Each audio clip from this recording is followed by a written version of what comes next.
why I had my hard style going again today is because this game does not have any title screen music. I know it has an OST, but I couldn't find it on YouTube. But plus, I wanted to do some hard style anyway. Kind of fitting. I got some future themed tracks because we are about to go on a trip into the future today.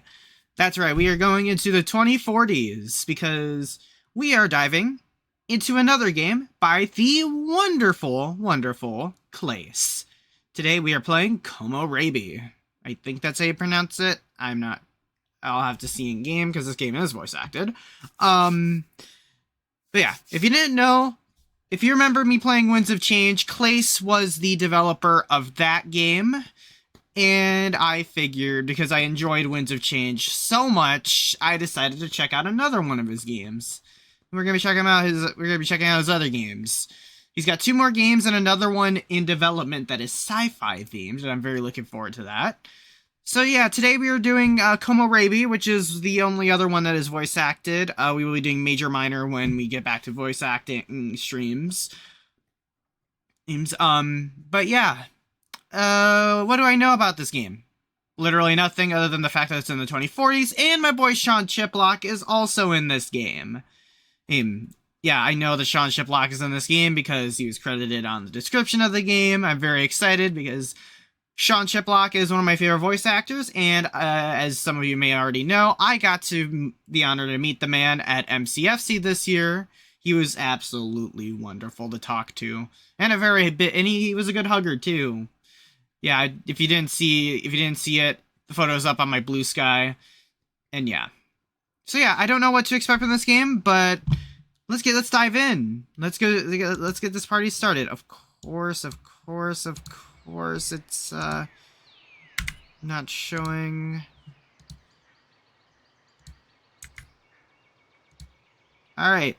So I literally have no idea what to expect, but let's click on new game and just start this adventure.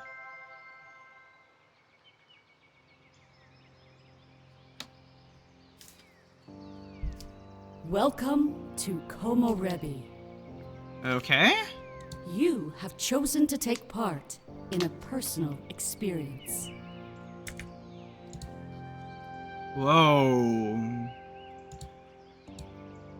In exchange for that, we have given you several options to use. So one thing I also do know is that this game isn't... I don't think... This one is more focused on romancing with the characters, but there is still a story going on, like Winds of Change. So we'll see. I mean, I'm already know how, if it's focusing more on the characters, I think that's going to be awesome. Because I really want to get more personal developments with the characters and all that. Yeah, I'm very excited to see it. So I really enjoy Promises to Keep and other visual novels, so see how this goes. Feel free to do so at your leisure. Your experience will be divided into fragments like these. Okay. Right now, there's only one. Try saving and then interact with this fragment. Alternatively, feel free to enjoy the view. Alright. Let's save. Experience opening fragment. A new beginning. Alright, yes.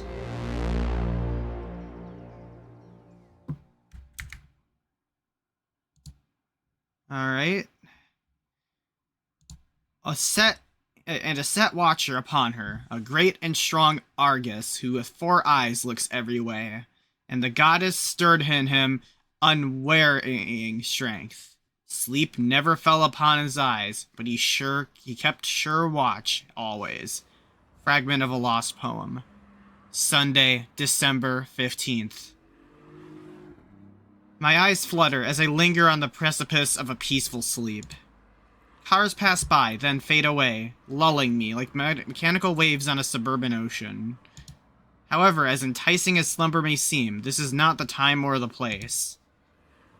As we drive, I keep myself awake with pleasant thoughts both old and new. Those vehicles that pass by, where were they going, and where did they come from? I dig deeper and start to wonder who those people were, who they loved and held dear. Billions of people, all with lives fundamentally different from mine. It's a lot to take in. But that is that difference a good thing or a bad thing? I stop to think and I can find no answer. As many people will say, though, the unknown is alluring. That's part of why I'm sitting here right now. I feel a tap on my shoulder and let out a loud yawn. Giving my friend a slight smile, it isn't long before I receive one in return. At least we were both on the same page. There would be plenty of time to sleep later on. Hey, you alright over there? Hi? Ever since we left the airport, you've been dozing off like mad. I thought it was pretty good company, you know? You're offending me. Okay. I shake my head as if doing so would further grant me further clarity. You're great company, I'm just really tired. Honestly, I was waiting for you to make the first move. Oh my god. Okay, so these are the same icons as Winds of Change. Okay, but I don't know who you are. I don't know your name or anything. Although I think you might... Are you the one with Sean voices? Yeah. Alright. Shall I make a move? Shall I make a move?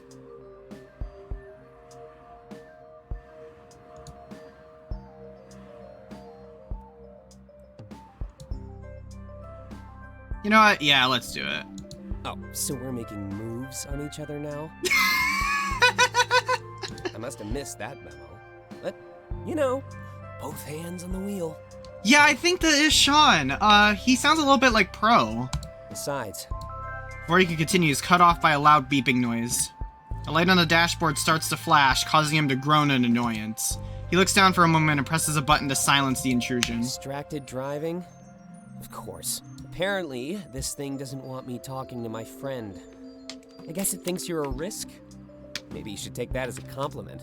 Yeah, okay, that is definitely Sean. He is definitely channeling Pro energy right there. I shrug, unsure of how to respond as I rest my head on the window. According to the system, almost everything was a risk these days. It wasn't worth losing the points, so we sit and remain in silence. Okay?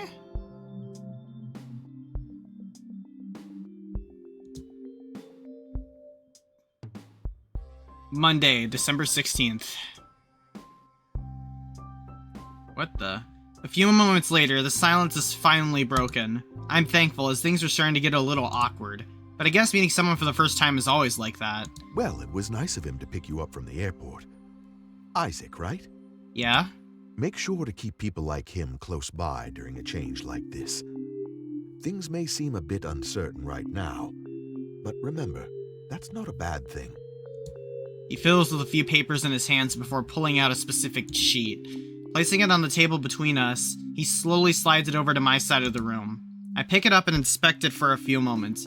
It's like a basic questionnaire. If you could just fill out the basics, that would be great. Obviously, I know who you are, but we need to leave a paper trail. You fill that out, and I'll decide our topics for the day, all right? I nod, grabbing the pen that rests on the table beside me. These sessions are always boring, especially the first few. Wait, is he like a counselor? Okay. A new city and a new counselor. Right back to square one. Okay, so it looks like we just moved to this future city of some sort. Alright. After filling out the form, I place it on the table and slide it back. The counselor picks it up, inspects it, and gives me a knowing nod. All that aside, I assume that you still prefer the name Delta? It was mentioned in the note sent over by your previous counselor. Don't worry, it's normal. A lot of people your age shy away from their birth name. Okay, my name is Delta, apparently. Shout out Delta Husky and Delta Fox. Why spend our lives with something that's been decided for us, right? Things are a lot more flexible than we give them credit for. That includes the future, a fact that people tend to forget. I really don't know where he's going with this. He taps the paper against his lap, straightening them out. Allow me to be a little blunt. I mean, we both know why you're here. My practice focuses on people like yourself, those who saw nothing. Honestly, that's a very small group. It must get lonely for you sometimes. I shrug. There's a single question I like to ask my new patients. So, excuse the cliche, but How does that make you feel? Being alone while billions receive a glimpse of the future. Wait, what? I thank him for rubbing it in, ensuring that the sarcasm is clear. It's the opposite, actually. I meant to give you some support. Imagine being constrained by a vision of your future, consumed by it. You have what some people would call freedom, a truly blank slate. So apparently the people that live here get glimpses of their future? Much like the idol from Winds of Change, okay. Remember, Komorebi is a relatively new phenomenon. Society has flourished for thousands of years without it. Some would consider your situation a blessing. Don't forget that. I can tell he's giving a speech that he's given many times before. Because of that, it seems to lose some of its impact and wisdom. As I close my eyes, I simply hope that this is all over soon. Alrighty then. Alrighty then.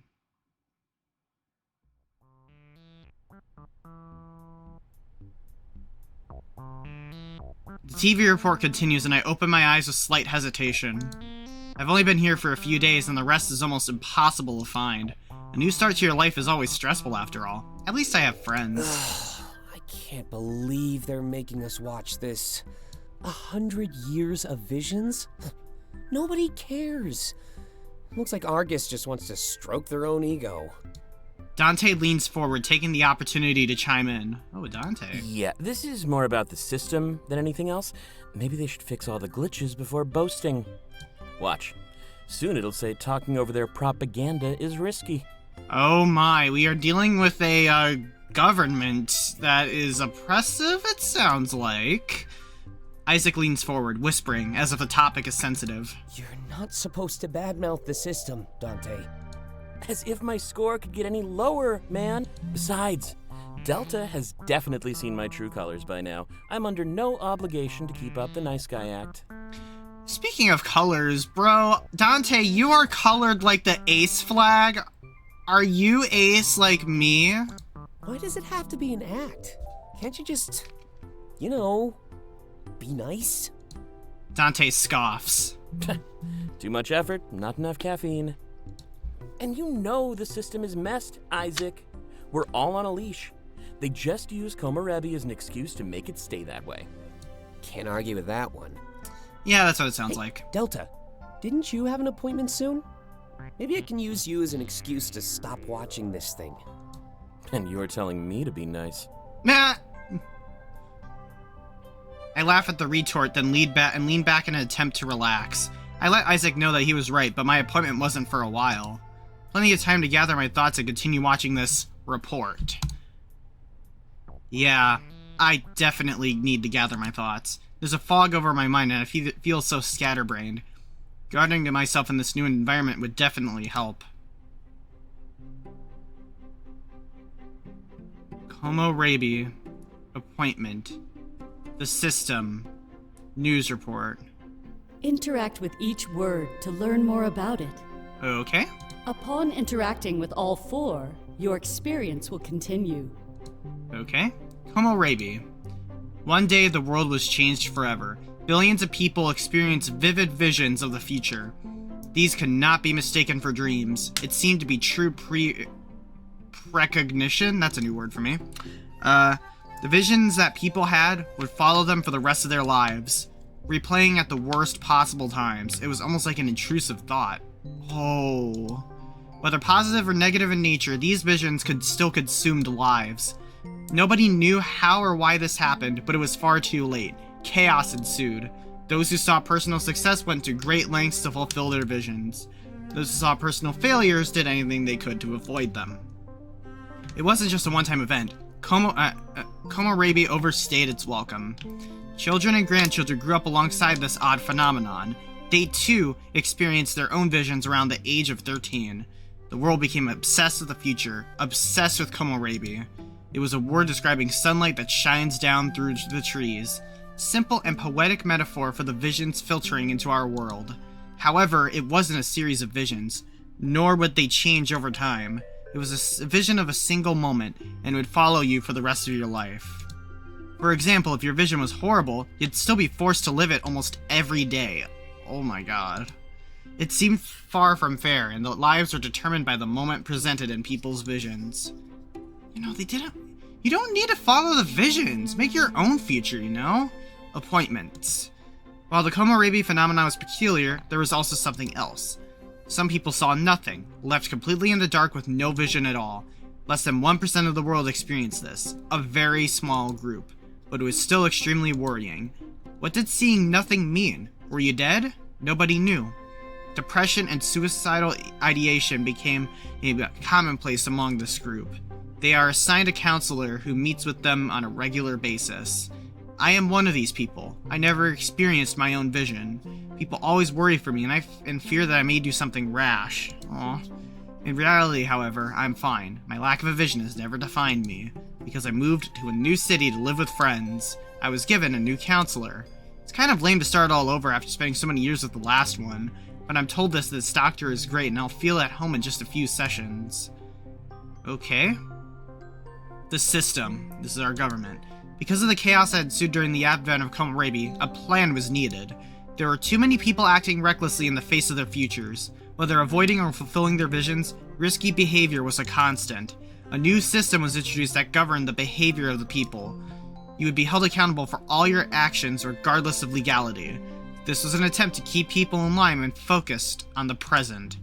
Live in a safe, orderly manner, and you'd accrue points over your lifetime. If you did the opposite, you'd lose points. Be rude, speed, litter, stuff like that. Your point total would define you as either an asset or a liability to society. Oh dear God. While primitive at first, this concept grew as technology progressed. It is currently integrated at every possible device. Phones, cars, homes. I feel this.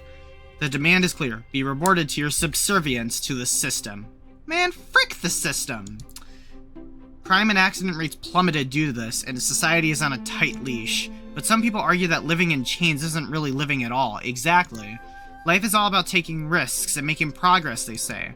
Fight as they might, however, no movement has resulted in any change. Your worth in society is dictated solely by your score in the system. Generations later, managing your points is simply the norm. This sounds dystopian. But what do I expect? That's literally what the game description said. It's talking about the dystopian future. News reports. Today marks the 100th anniversary of Komorebi. Nothing has ever been the same since then, and I don't think it ever will be. The current state of technology and society is vastly different than it would have been. And on top of it all right next to the world leaders is the Argus Corporation. They created the system. They create almost every device we use today. In many ways, they affect our lives even more than those in power. The report is basically going over the history of Komorebi and Argus. But to be honest, it seems a little self-serving and very unnecessary. Isaac was right. It's just like they want to stroke their own egos. They made it mandatory viewing, too. If you ignore the special report, you'd lose some points. Essentially, our social status is being held for ransom. But there's one thing that nobody can monitor, it's what I'm thinking of. So while I'm watching, at least I have time to gather my thoughts.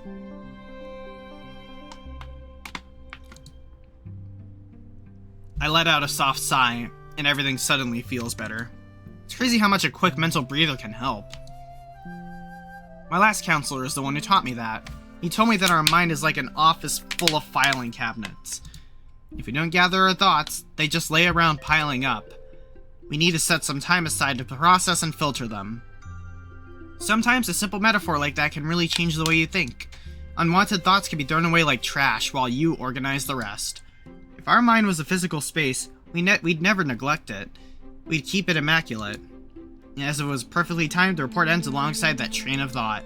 The energy level in the room immediately skyrockets now that we're free. Honestly, it was a waste. That was an hour we'll never get back. You were watching that for an hour, oh my god. As I get up to leave for my appointment, I notice something peculiar. The report goes right into some sort of after show about more Argus stuff. I don't really care to watch, but I noticed the word nostalgia. It's littered all over the place, like they want me to keep it in my mind. Unfortunately for them, I'm not in a nostalgic mood right now. Come on, Delta. I leave the house looking toward my ever brighter future. After all, why look back when the alternative is so exciting?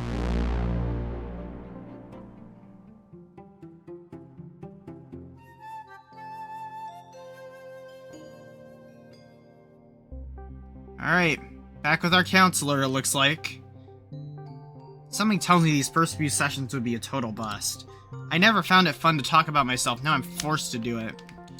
Hopefully the notes my last counselor sent over will help them get up to speed. You know, you're something of an anomaly to me. Most people in your situation have less than stellar scores. But you seem to exist in the middle. A truly neutral ground. A preliminary look at your risk profile shows me almost nothing. But on the other hand, you haven't done much to gain points either.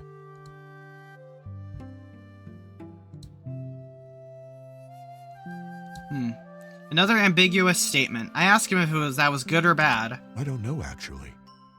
I wouldn't be able to tell you. It's a little ironic, though, isn't it? In regards to the system, I mean. Your score is meant to define you as a person, yet you elude that definition. He sighs. Then again, I'm no stranger to attracting those that go against the norm. Would you mind answering a few personal questions for me, Delta? Nothing too intrusive. I just want to get a feel for who you are. I nod, seeing no harm in this. It's why I'm here, after all. Well then, let's start with the basics. Why did you move here? What did you leave behind? Big life changes like this are rarely without cause. I shrug, unsure of where to start. There was a lot to say and little time to say it. At least we have our first few sessions cut out for us. Oh, what? Are we not going to learn about Delta?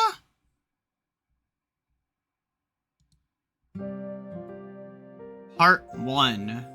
Those we love the most.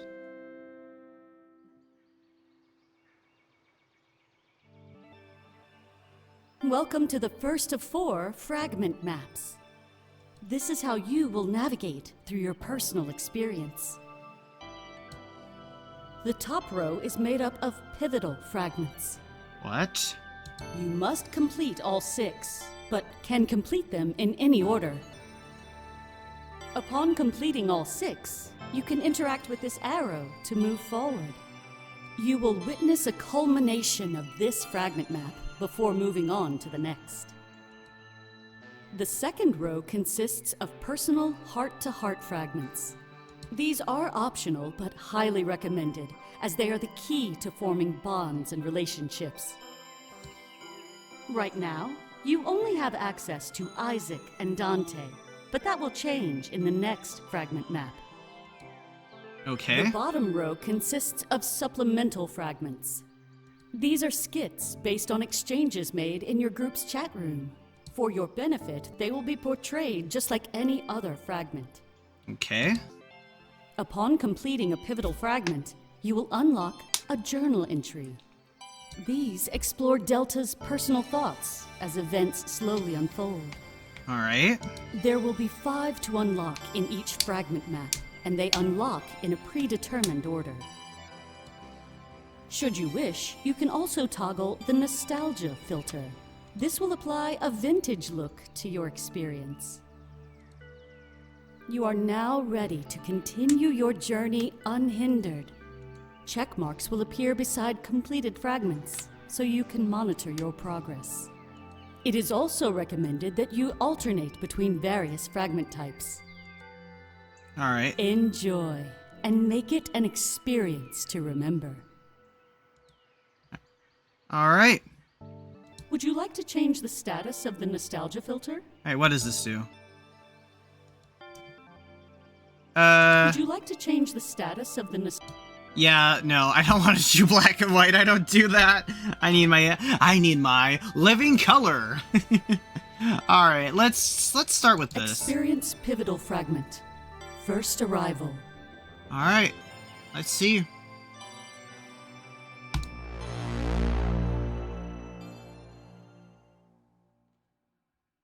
Don't cry for yesterday. Hope for tomorrow. All right. Morning, Sparko. I grabbed my bags from the trunk, an easy task as I made sure to pack light. The point of this journey was to leave my baggage behind, not carry it with me. Isaac steps in to help out, and I turn to face the house, my new home. Well, What do you think? The pictures don't do it justice, do they? It has its quirks, but it served all of us just fine. It's beautiful. I'm glad to be finally be. I'm glad to finally be here. And we're glad to have you, Delta. Why are you blushing, bro? Get along great. And it'll liven things up, too. Don't tell him I said this, but living with Dante can get a little tiring. He smiles at me before closing the trunk and locking everything up. I carry 2 of my bags while he carries the other 2. An equal team. We make our way to the front door, placing everything down in sync. Is that an actual painting? I love furry artists, dude. It looks like it. Yeah, it kind of has that. It kind of has that like watercolor feeling, you know. I think I kind of vibe with that. Yeah. Hold on. He pulls out his phone and holds it up against the entry scanner.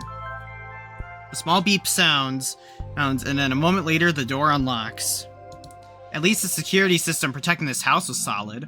Always a good thing. Welcome home, Isaac. You may leave the house 2 more times today.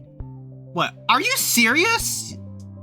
Okay, now I am, okay. Why is that a limit? Okay. Remember, a good score makes a good citizen. Oh my god. I wonder if Dante is so I think that Isaac is more of a rule follower, which I am, while Dante might be like a rebellious type. That's what I guess. But yeah. Yeah, whatever. Okay, he's not happy about it either. Okay. Definitely muted this stuff the other day. Dante must have freaked out and removed my mods. Again. Okay. That's true. Tampering with the system at home was a big deal. I don't think Isaac was up to anything shady, though. He probably just likes silence. Typically, people would mess with the system when they had something worth hiding. Well, let's get you settled. With how tired you were in the car, I guess you deserve a nap. But don't mess up your sleep schedule. We gotta watch that report tomorrow. I nod, and now that the door is open, we pick everything up. Using his shoulder to nudge the door open, we slowly enter the house. I've seen so many pictures of this place, but seeing it for real was incredible. The living room is incredibly spacious. It looked much smaller when I saw it online. One thing that stands out to me, however, is the lack of integrated technology. It looks like a living room frozen in time around 30 years ago. Interesting.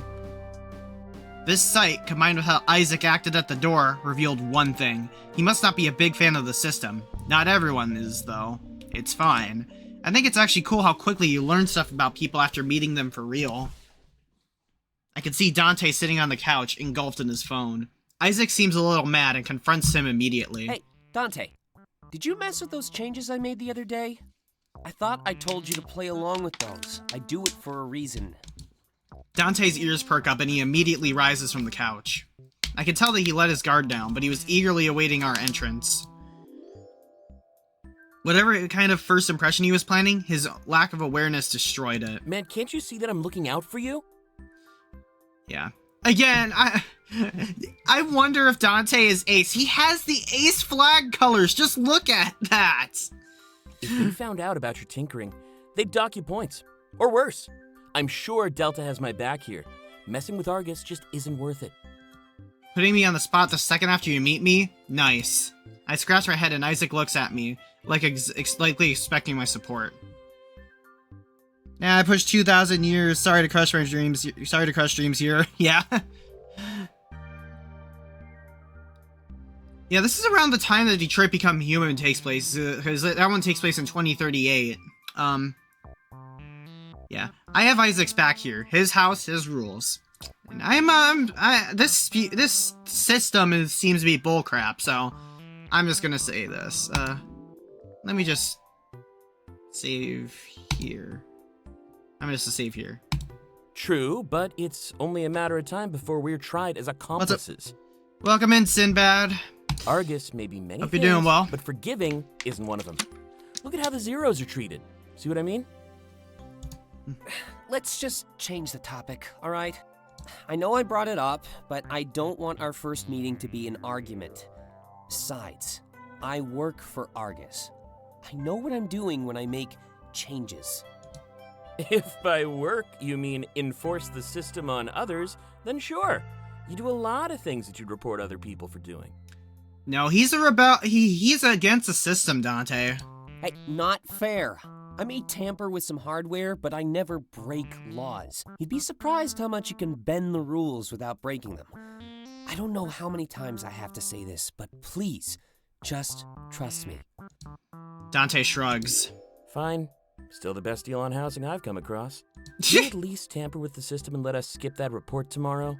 If you're gonna bend the rules, might as well do something practical with it. That one toes the line way too much. I'll have to pass. It's only an hour, just put in some earbuds or something. I'm gonna go help Delta unpack and get a bit of rest in. All right, fair enough. But if Argus ever comes knocking, just know that I won't hesitate before turning you in. That eager to get me in handcuffs, huh? It's all part of the plan. Dante steps forward with a laugh and holds out his hand. I was hoping to hang out for a bit, but I get that you're tired. If you want to bond or whatever, you know where to find me. I shake his hand to give him a soft nod.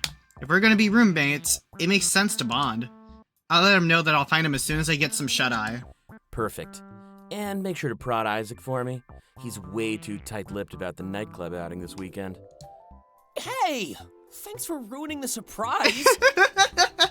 Your fault, keeping secrets from your friends like that. Okay, Isaac's already my favorite character. Thank you, Sean Shiplock, for voicing him so well.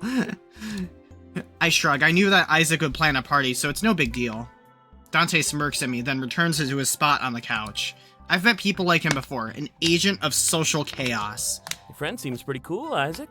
Maybe I should start trusting you a bit more often. A group like us? Add Taylor to the mix, and we'll do great things. Isaac scoffs, but then quickly displays a large smile as Dante becomes lost in his phone. Head always in the clouds, that one. Almost prefer when he locks himself in his room to write. Before we pick up your luggage, though, hold on a sec. This has been a long time coming, and I never got a chance to at the airport. He steps forward and he wraps his arms around me. Bro, you're already giving me a hug? I do the same and we stand there for a few moments in a tight embrace. I have no idea why this is the first time I felt it, but this really was the fresh start I wanted. Welcome home, Delta. And just like Dante said, great things. Okay, Isaac, I'm definitely going to romance you first. I released the hug with a big smile on my face. This was it. Finally, the start of my new life.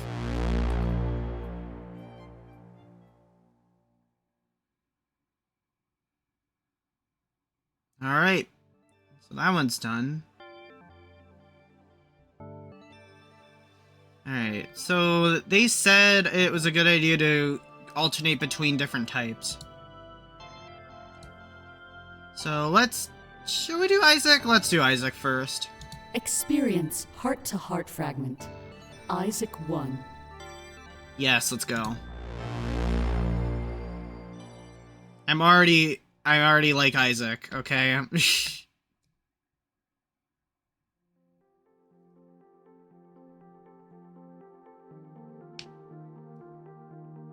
I enter the living room and notice Isaac sipping a light beer. The TV is on, but he's not really watching it. I can tell that he's distracted. There's something he needed to talk to me about. I hope I didn't do anything wrong. Actually, hang on.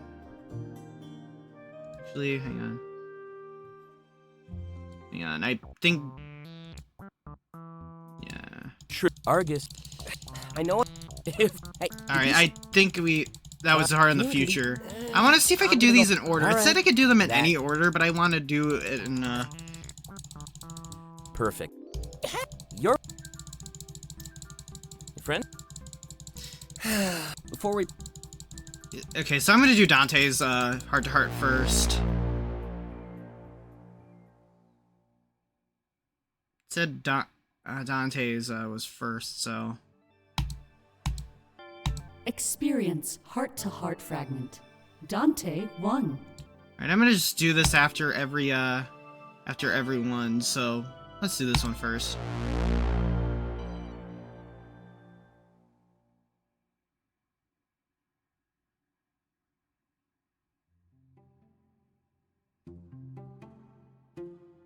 Okay. Okay, no, that's not right. Let's do this one now. Experience pivotal fragment. Special delivery. Okay. Experience supplemental fragment. Delta's arrival. Supplemental fragment, Delta's arrival. You have already experience supplement. Alright, let's see what this is about.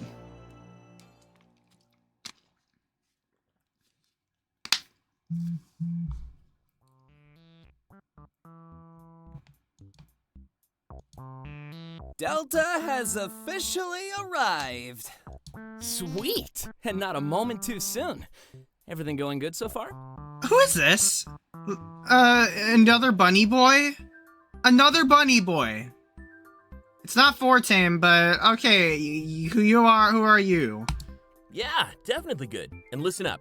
All that stuff Isaac yapped about, it's totally true. Who are you? Hey! He means that in a good way, Delta. Don't worry, it's not like you're a stranger. That gives you an instant edge in my books. Yeah, reputation was definitely preceded. We heard all kinds of things. Some of them were even good. Either way, it's nice to see somebody live up to the hype. Thanks for coming, and allow me to say, welcome aboard. Yeah, I'll echo that one. Welcome aboard. Remember, now that you're in the group chat, it's official. Whoever you were before, it just doesn't matter anymore. You're better now. Guys, remember when I told you to give Delta a normal greeting? Nope. Typical.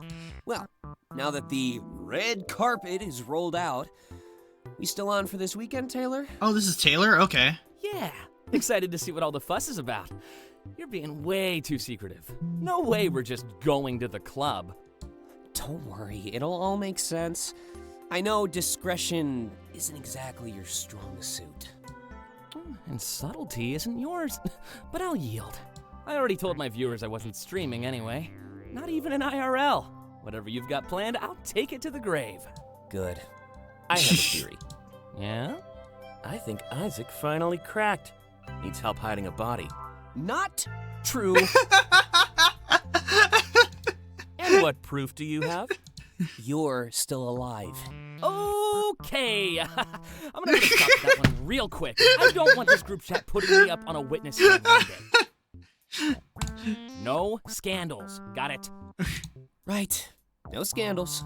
Ugh, you're so boring. Here's something that might change your mind then. There's a chance we could end up on the news. Pressure! The news? And you thought we were being extra. Anything else you want to drop on us? Don't worry, I'll be nice. Not sure. Most of this is up in the air. Well, you promised to be fun, so I guess that's all I need. Even if it feels like you're making everything up as you go along. You know me, I'd never do that. And trust me, it'll be amazing. Just don't drink too much. We don't want a repeat of, the incident. Oh boy. Not my proudest moment. Keep it down around Delta, alright? Then I guess you should be on your best behavior. Blackmail? What did I just say about scandals? Hey, it's only a scandal if he turns it into one. That's not how that works. And look, Delta hasn't even said anything. I knew we'd scare them away in a matter of seconds. Send a popcorn emoji trying to try to break. Thanks for the warm welcome. I feel kind of like royalty. Or send a popcorn emoji to try breaking the ice. Okay, what do you think I should do? Warm welcome, or should I just send the popcorn emoji? I'm tempted to send the popcorn emoji. Alright, I'm just gonna say for the record, the voice acting bounces off all the characters so well, and I love it. Yeah, I'll just say this. You will be royalty. At least for a little while. When things get boring, just introduce a new character, right?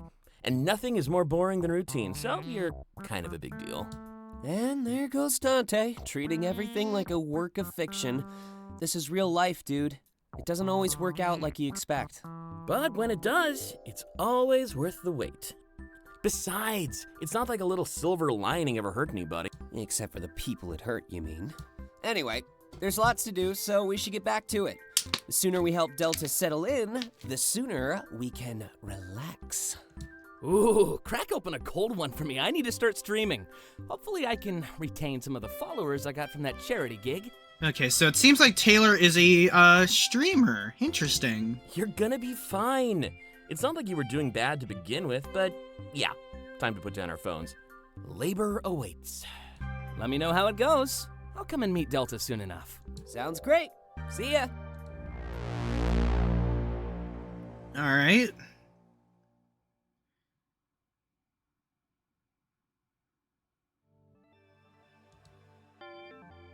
Experience supplemental fragment. Noise complaint. All right. What? All right. Let's save here. So that's Taylor. I don't know who the other two are. I know one of the. I know Clace himself is in this game, by the way. So. Experience pivotal fragment. Special delivery. View journal entry 1. All right. Yes. Saturday, December 15th, 2041. I finally moved in with Isaac. Wow, that feels weird to say. I've been dreaming of a new start for such a long time. Now that it's here, it feels kind of surreal, like a dream. Dreams are good, though, especially when the alternative is a nightmare. But I don't think I'll have to worry about that. I also got a new tablet for these journal entries. I can only hope that my writing is legible enough to look back at one day and reread these. Dante concerns me. He seems to disregard a lot of Isaac's wishes, and their personalities clash all the time. But they seem to use that as a springboard to become closer, instead of drift apart. I feel like we could all learn a thing or two from that. Also, Isaac added me to the group chat. I got to talk with Taylor for the first time. We're going to try organizing an outing in a few days so I can meet him for real. He's a pretty popular streamer, actually. I could even tell from the energy he exuded over text that there was something special about him. I don't know about the I don't throw the term born entertainer around often, but he's a born entertainer. I could tell he's a bit concerned about his public image, though. He kept telling Isaac and Dante not to fight since he didn't want any scandals on his shoulders. That's a ticking time bomb, though. I've only been here for one day, and I can already tell they fight on the daily. When I write about these people, I feel happy. I definitely made the right choice. Delta. View journal entry. Okay, so that is done. Alright. Let's see when this... Experience pivotal fragment. Special delivery. Let's see when this is.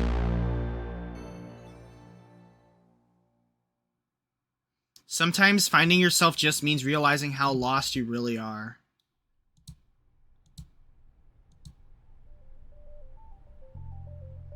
This is the next day, Monday.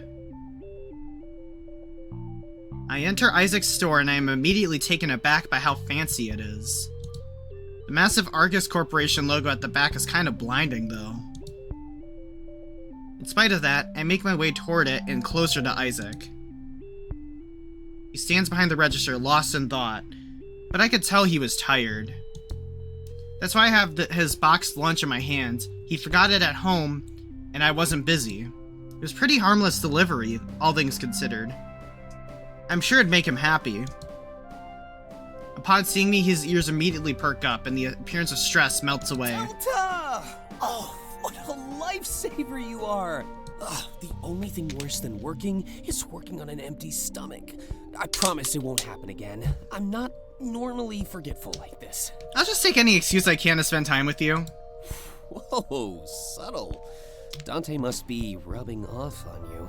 I don't know if that's a good thing or a bad thing, but remember, don't flirt unless you plan to follow through with it. No one likes a tease. He gives me a soft smile and turns back toward his computer. As he faces his work once more, the smirk turns into a grimace. It's almost like his worries melted away as we spoke. Flattering. You'll never guess what happened. 10 of my installations this month have backfired. That means the people who bought them made illegal modifications. Basically, I lose the commission. Normally, I don't care, but 10 in a row? Something is clearly going on. He strokes his chin like he's lost in thought. It's odd how he hates when people mod their gear, but he does it all the time. I decide to ask him more about why. No one is around to spy or anything. Not just modifications, Delta. Illegal modifications. What I do is harmless, and I still follow the terms of service. These people are actively causing harm, using the tech to aid in crimes and stuff. Right, Isaac wouldn't be the type of person to commit a crime. Besides, Argus wouldn't care if they found out about my mods. That's why we have zeros. You can basically abandon the system entirely. So when I mute an AI or change the colors of lights, it's nothing. I'd like to think that Argus has bigger problems. I mean, they clearly do. Makes sense to me, and now I understand why Isaac's house is so under-equipped. Why implement invasive technology in your home if you don't have to, right? You could stick to the bare minimum, just enough to satisfy Argus. I still feel like trash, though. It's Beat my yourself up, job Isaac. to detect potential fraud. They slipped through my fingers, so I enabled their crimes. Argus can dock me points for that. Such a stupid rule. That hardly seems fair. None of this seems to fit Isaac either, and it's odd. A man peddling wares that he doesn't support or even uses in his own life, willingly giving Argus eyes and ears everywhere except his own home? I vocalize these thoughts and he shrugs. A job is a job. That's what I always say. Besides, it could never hurt to stay on Argus's good side. Climb the ladder, and you won't be there when they tip it over. I like working around people, too. And I mostly sell phones, anyway. Big-scale installations like vehicles and home security are few and far between. Can't argue with selling a kid their first phone, though. Connecting them to the world. That's fair. I'd be a bit conflicted if I were in his situation, though. Argus has never done anything wrong, but they're still feared by a portion of the world. Working for them could be seen as working for the enemy by a lot of people. Argus is so secretive about everything they do, it's hard not to theorize. It can be solved by some more transparency, but they're never willing to offer that. Something about a mysterious corporation running the world seems to strike more obedience. Hey, Delta. Let me see your phone. Huh? Come on. I promise not to scroll through your gallery. I have nothing to hide. No one ever does. Seriously, though, phone up. I shrug and hand him my phone. I'm glad I upgraded last month. Isaac seems to notice my brand new model. He looks around the store to make sure nobody is watching. Then a second later, he runs the phone along some sort of scanning device. Wanna know what I just did? He throws my phone back at me. Thankfully, I catch it. I just stole your identity. You what? What? Rule number 1, never hand over your phone. Even if it's someone you trust, it's just not worth it. One simple scan and I can do almost anything I want. I could put your info on a new phone, impersonate you online. I could even overwrite the info on your current phone, change your identity. But I'd never do anything like that. Probably. Or I could do anything, he starts laughing. I'm just screwing with you, Delta. I knew you were. I'd never mess around with important stuff like that. I did a few things that might help you out while you look for a job, though. Play along with what I'm about to say. I need an excuse for the computer. He clears his throat and starts using an acting voice, like he's playing a part. Terribly sorry for the inconvenience. Argus values you more than that. The next 6 months of all Argus-related subscription services are on the house. And not only that, but all Argus-associated venues will be 20% off. Whoa. Is there anything else I can do for you at this juncture? He winks at me and I'm not sure what to do or how to take what just happened. I appreciate the gesture, but there's no way he just did was allowed. He said he'd never break the law though. I trust him despite the anxiety. There's no telling what may come from this. I just wanted to do a good deed, and now I feel immoral. Completing the opposite of what I desired, and I leave Isaac with his meal. Maybe we'd have time to talk about this later. Okay. Gosh, Isaac is probably my favorite character right now. Experience supplemental fragment. Shady business. Alright, is this the one for... I think this might be the... View which journal entry. Alright, we got a second one. I'm willing to bet that, I'm willing to bet this View is which journal. number 2. Monday, December 16th, 2041. We're all just numbers in a computer. Isaac left his lunch at home today, so I had to bring it to him to work. His store is definitely pretty chill, and he even told me that his manager is always hiring. So if it ever came to it, I could work with him. Only if I need to, though, at a last resort. Working with friends can easily destroy productivity. There's also the fact that we'd even be competing for sales. That's never a good thing to do with people who are close to you. Not that there'd even be a competition. I mean, I'm the clear winner.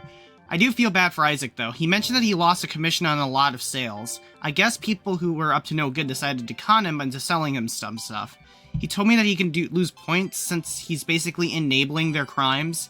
Since when is ignorance a form of complicity? He's 100% innocent, and I'd always make sure I have his back. I wonder what crimes they were committing, though, and why they'd need to buy so much stuff. Maybe I'll ask Isaac sometime. They better give him a good reason for docking points, or at least let him contest it.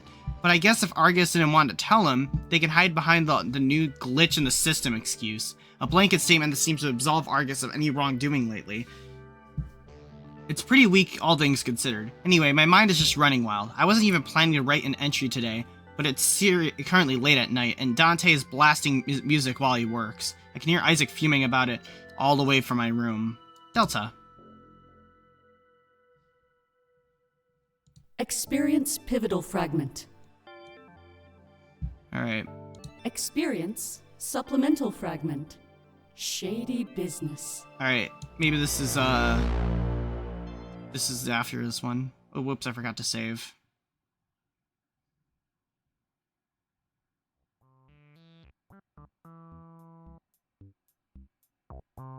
Alright, oh well. An awkward silence permeates through the group chat. Oh, hey, why did it get so quiet in here? Oh, hey, I'm just at work, trying to close a pretty big sale. Good luck with that one. Also, I'm streaming with Taylor right now. Wait, Taylor accepts guests now? Everyone wanted to meet me after the headphone incident. Apparently, I became a meme in his chat. Wonderful. Yep, I'm Dante the headphone guy. Your parents will be so proud. I'm writing them a letter as we speak, and I can't talk to you anymore. I'm too famous now. Oh, already forgetting your friends. I think I've found my true calling. He's doing a good job, actually. He should stream in his spare time. You really think people would want to watch me write? You have lots of followers. I'm sure they'd love to see the process. And maybe I'll do it after this weekend. I'm way too excited for our nightclub trip. Speaking of which, my viewers are a little upset. Are you sure I can't tell them anything about this, Isaac? Not even a little clue? Nope. And in other news, the sale was closed.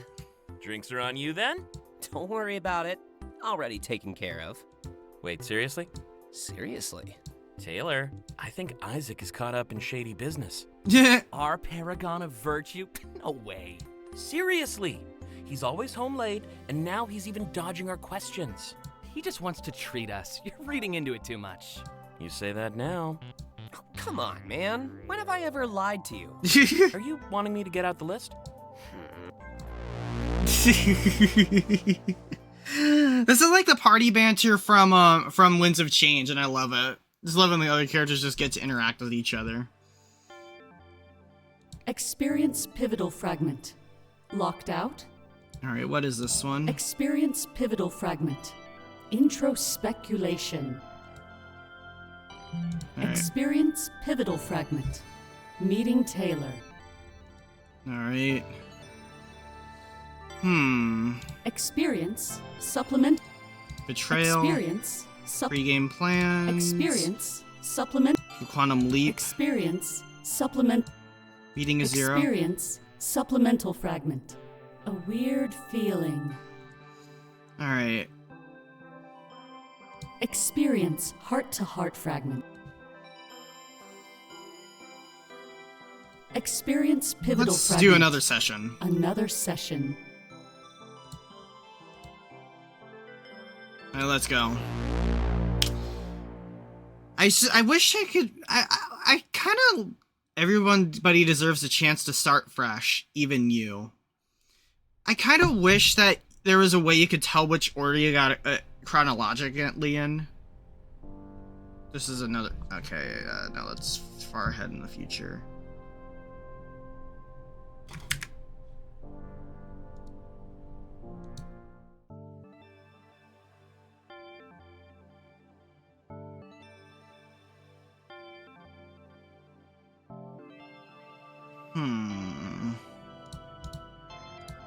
Experience supplemental fragment. Noise complaint. Alright, let's see what date this one is. So right now we're on Monday, it looks like.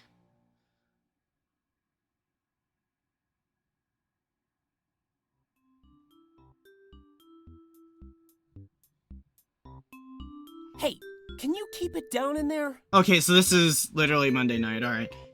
No. Hey, come on, man. I got work tomorrow. I need to get some shut-eye. And I have work right now. Music helps me focus. Then put on some headphones, Dante. Or you could put in some earplugs. Oh, seriously? I'm being nice. Hey, both of you, stop. This group chat isn't the place for your lovers' quarrel. Oh! I'm trying to stream, and you keep blowing up my phone.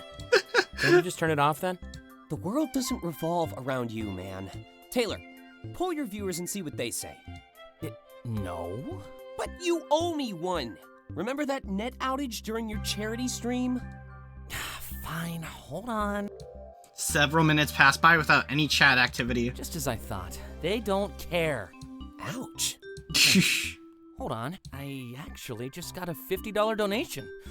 It says Dante's Headphone Fund. Then I win! I think Dante wins, actually. Being stubborn pays off once again. Transfer that money to me and I'll buy a pair tomorrow. Isaac, one more night with the music and it'll all be over. I promise.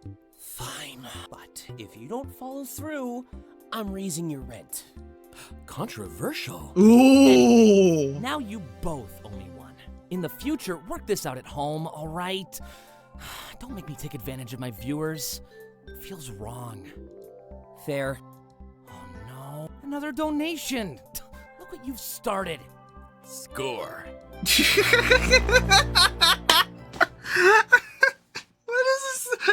Okay, Clay's, I'm loving these characters. Like, I know When's It Change more serious, but this is definitely, like, more funny, and I love it.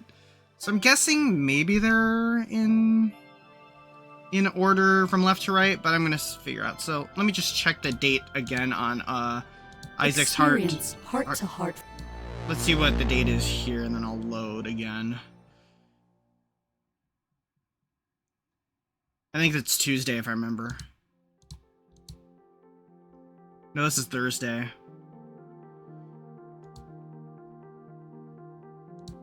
Alright. Experience heart. Alright, Dante.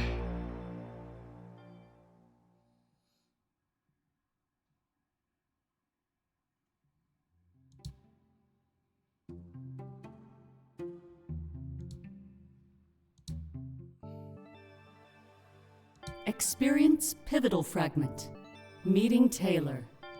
So let's see what this is about. Someone out there just wants to be you, just as much as you want to be others.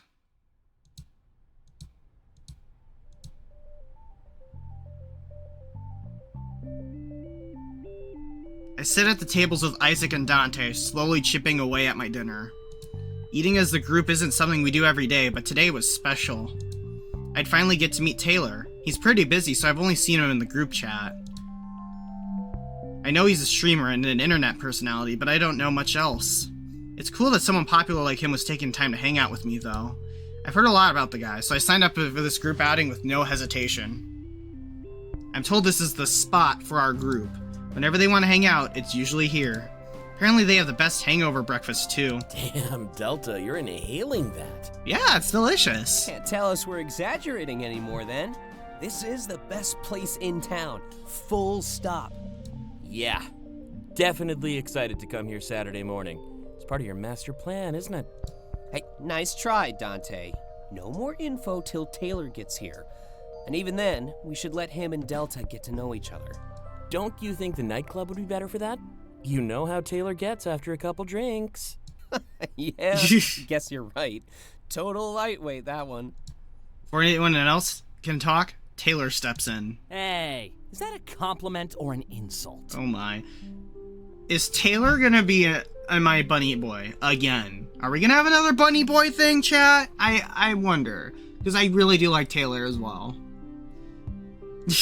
Yes. As a scoff, he sits down beside me and holds out a fist. I bump mine against his, and then he lets out an exaggerated yawn. Resting one arm on the back of the booth, it felt like he was about to pull me in. Nice to meet you, Delta. Even prettier in person. Oh my. Alright. I am just gonna save this right here. That's for the Taylor run. Same goes for you too. Way prettier. Oh, I was talking about me. Oh, I guess you look pretty good as well. I'm kidding. You're a knockout. Don't forget it. Still your goal to flirt with all my friends, I see. I'm getting pretty good at it too. He moves his arm from where it was and then points at the table. A pair of headphones rest in front of Dante. They get Taylor's attention. Oh, those the headphones my chat bought you? Oh yeah. And he kept his end of the bargain, Isaac? No more loud music keeping you up at night? Surprisingly, he did. Perfect. No more fighting now, you hear me? Someone's got to keep you kids in line. Anyway, let's get down to business. This whole nightclub thing, I looked at their website and not a single special event is listed. Yeah, this is private. Just for us. That means the whole news thing probably won't happen. But the other plans haven't changed. We still have an open bar. Perfect. That's all I cared about anyway. Wait, what happened? That's a pretty big change to gloss over, man. Why was the media even a possibility in the first place? Oh, right. My bad. They never announced the event, so nobody knows they canceled it. The plans that I have are still in full effect, though. Don't worry. And those are... I'm introducing all of you to a new friend. Another He's one? in town, and he said drinks are on him. That's all you get, though. The rest is a surprise. For real. There's more? That seems like all of it to me. A friend is visiting and buying us drinks. You timed it with Delta's arrival, too. Yeah, that's basically it. Isaac lets out a nervous laugh and rubs the back of his head. I can tell that he's acting. There's a bit more to his plans for sure. Oh, I've got it. I know who we're meeting. Huh? Isaac went and got himself a sugar daddy. Oh! I guess Argus isn't paying good enough anymore. No! Makes perfect sense, actually. Unless you'd like to prove us wrong. Oh, I see what you're doing. Nice try. It's not going to work. Just wait until Friday. It's not even that far away. Speaking of which, you're all still down to pregame? Sounds good to me. I'm making a big list of snacks, too. Great. I'll pick up some of the booze and juice. Let's get started around 4 p.m. Sound good? Day drinking? Day drinking. A moment later, the server comes in and hands us our bills. I notice that mine is the discount Isaac assigned to my identity. This is probably a good time to ask him more about it. It still feels wrong. Oh, he did that to you as well? He fooled me too, I gotta admit. All of that stuff is just taken out of his paycheck. And if it's not, he's just abusing his friends and family discount. He's definitely not as dark and brooding as you think. Thanks for ruining it, dude. I just wanted to be nice and impress Delta. Besides, it's a valid cover-up. Nobody really wants to accept pity money. The fact that I'm jobless now is more apparent than ever. I appreciate Isaac's gesture, but I did save up a lot before moving. It'll help me out, but it wasn't necessary. I thank him just to clear the air. No problem. Glad to know you appreciate it. I always want to help, no matter how it comes across. It just felt better to remove any chance of offending you. He glances at Taylor as he says that. I'm assuming he didn't react to Isaac's pity money, but I can actually understand how that would wound someone's pride. Well, I've come to love it, trust me. But right now, there's an even bigger dilemma at hand. He opens the menu and looks it up and down. Just what do I order? Oh my. Okay. Oh, I wanted to hang out more with Taylor. Am I falling in love with him or not? I don't know.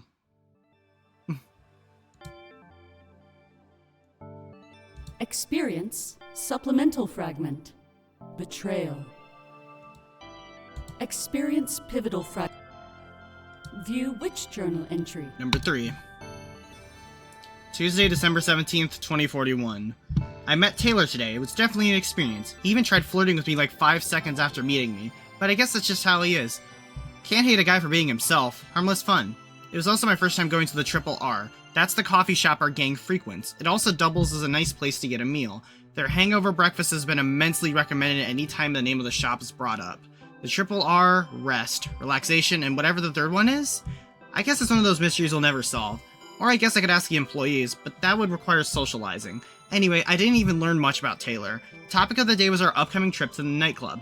Isaac seems to have planned a party surrounding my arrival, and not only that, but there's another new friend of his coming to town. I guess I wasn't the only one. Not that it matters. I can't expect everyone else's lives to revolve around my arrival, but it wouldn't hurt if I did, at least for a little bit. Everyone likes feeling a star every once in a while. Dante left his wallet. I think I'll bring it back to him. He did mention wanting to bond when we could. His room is close to mine, too. Wonder if he even knows he forgot it. What are these? Delta? And he's doing :3. Aww. So I guess we're gonna do... Dante's heart-to-heart, so... Experience heart-to-heart fragment. Dante 1. Oh boy, here we go. This is what I'm looking forward to, because the heart and hearts were always my favorite part in Winds of Change.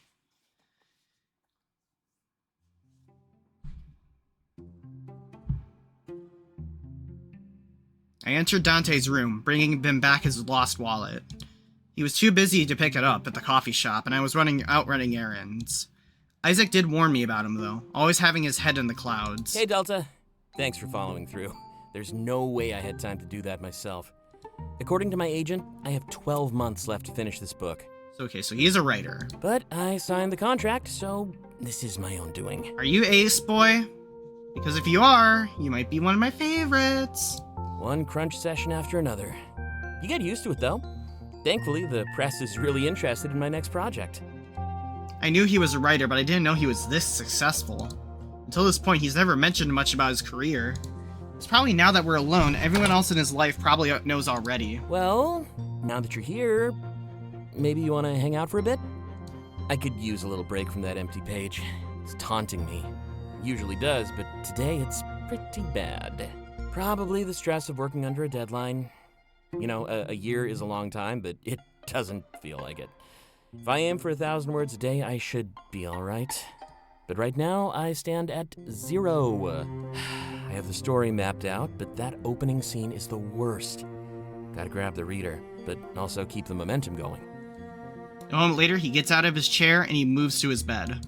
Sitting at the edge, he points to the now empty chair. Go ahead, take a seat. Don't usually let people in my bed right after meeting them. But I like your vibes, Delta. Tell me something about yourself, if you're down, that is. He lays back and looks up at the ceiling. That's such a vague question, I don't know where to start. I tell him that I wanted a new start. Things were getting stale. Huh, interesting. Things were getting stale here, too. Guess this arrangement benefits all of us, then. And it was nice of your boyfriend to rent you a room. He's clearly teasing me with the implication. I don't bite. You know, he doesn't let just anybody move in here. There's a reason it's been the two of us for years. I guess I'm just saying you mean something to him. Keep that in mind, all right? A friendly piece of advice.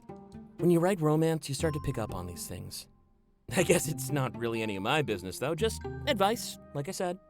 But none of us would be surprised if you two ended up together. Oh my gosh, Dante.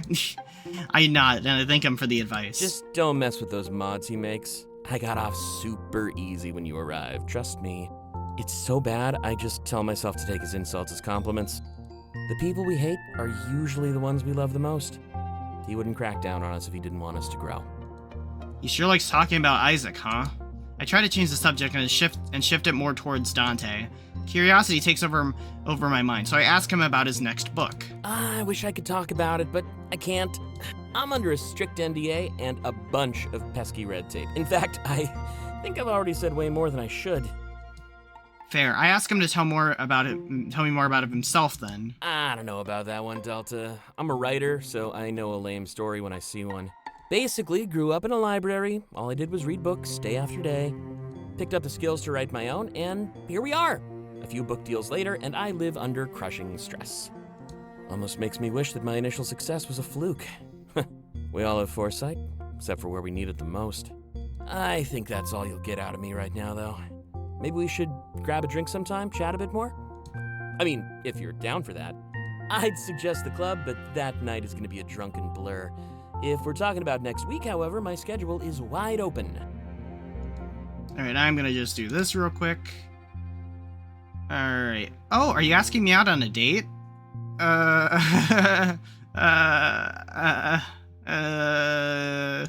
No way, I've seen that story before. Taking your best friend's crush? Ugh, totally scummy. Why are you implying that Isaac is in love with me? Okay. Unless you'd be open to a group arrangement. Kidding. Kinda. Not many stories go that route. Could be interesting, though. He sits upright and tilts his head to the side. I can tell it's a sign. He wants me out of his chair. However, before I make it out of the room, he calls my name. Hey, Delta? Yeah? I gotta say, you remind me of somebody. This character from my first book. They're an outsider, like you. I tilt my head, confused as why he'd bring this up. Well, let's just say I have a deep connection with them. When you told me about your past, they immediately popped into my head. It probably sounds weird to hear, but that made it easier for me to talk. Aw. Makes sense to me, even if I can't describe why. This character traveled to a new city. They ended up falling in love with somebody they shouldn't. You know, like those old tragedies, but with modern flair. That sounds pretty cool, actually. If this character is like me, I wonder what happens to them. I asked Dante to tell me some more, intrigued relating to his fiction. Oh, they die. Hopefully things work out better for you, though, yeah? Oh. With a laugh, he turns his chair around and starts typing away. I guess that was my cue to leave, for real this time. What an odd note to end on. Instead of focusing on what he said, I focus on what he didn't say. Our talk inspired him, even if he didn't want to admit it. As I see myself out, that empty page is almost anything but. Hopefully this new story has a bit of a happier ending. Oh, they die. That's such a good quote. I love that. Experience supplemental. Experience supplement. Right. Experience pivotal fragment.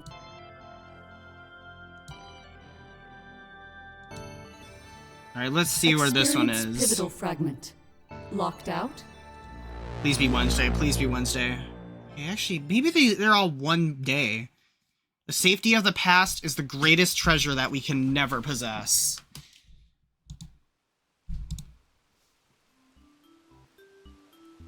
Yeah, it's Wednesday, so... It is Wednesday, my dudes. Okay.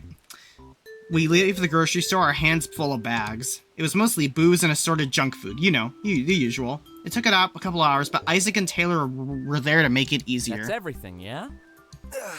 I think so. Dante made the list, though. I'll just blame him if we forget anything. Classy. Isaac walks over to the driver's side door and tries to open it. A moment later, he looks up, giving us an embarrassed smile. Oh, speaking of classy, please don't hate me for this. Isaac, you did it. Did he did he forget something? I did. Taylor groans and places his bags on the ground. I'm a little confused, but I quickly realize what's going on. Isaac locked his keys in the car. I guess we're stuck. No! Are you serious? And you insisted on using this dated piece of junk. If you had more refined taste, you could just whip out your phone. I do have refined taste, and it's not dated, it's vintage.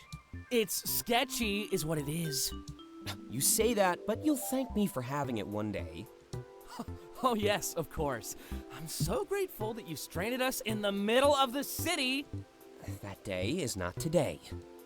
Taylor sighs, his annoyance almost exaggerated. Well, looks like we're walking. This is Isaac's mess. Let him stay and fix it. Nah, I'm actually gonna walk with you. I'll have to grab some tools from my workshop.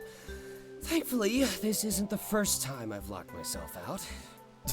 Thankfully? Yeah, always makes a good story to tell. Why not just get a new car? You know, one that follows regulations. Because I'm just made of money. Money talks, Hunter. He scoffs and walks back towards us. Taylor picks up his bags and we start walking in the right direction. With all this added weight, it'd take a couple hours to get back home. I guess I'm coming over to your place now. Good thing I didn't have a stream plan today. Or tomorrow, hopefully. Yeah, I'm taking the weekend off for you. I don't get to do that very often. It's costly. But in my heart, I know that this open bar is compensation enough. You get drunk after one cocktail. Oh, I plan on going farther than that. You wanted to make the night memorable, right? I think the marker of a memorable night is not remembering it at all. Oh, so you're an alcoholic. Says the guy who drinks beer at lunchtime. Day drinking is better. Oh, I can't wait to hear the explanation on that one. Before they can continue talking, we almost bump into somebody. Quickly dodging to the side, we turn back and apologize. Oh, sorry about that. Don't worry about it. Oh, hello? Say, that's a lot of food. I suppose it is.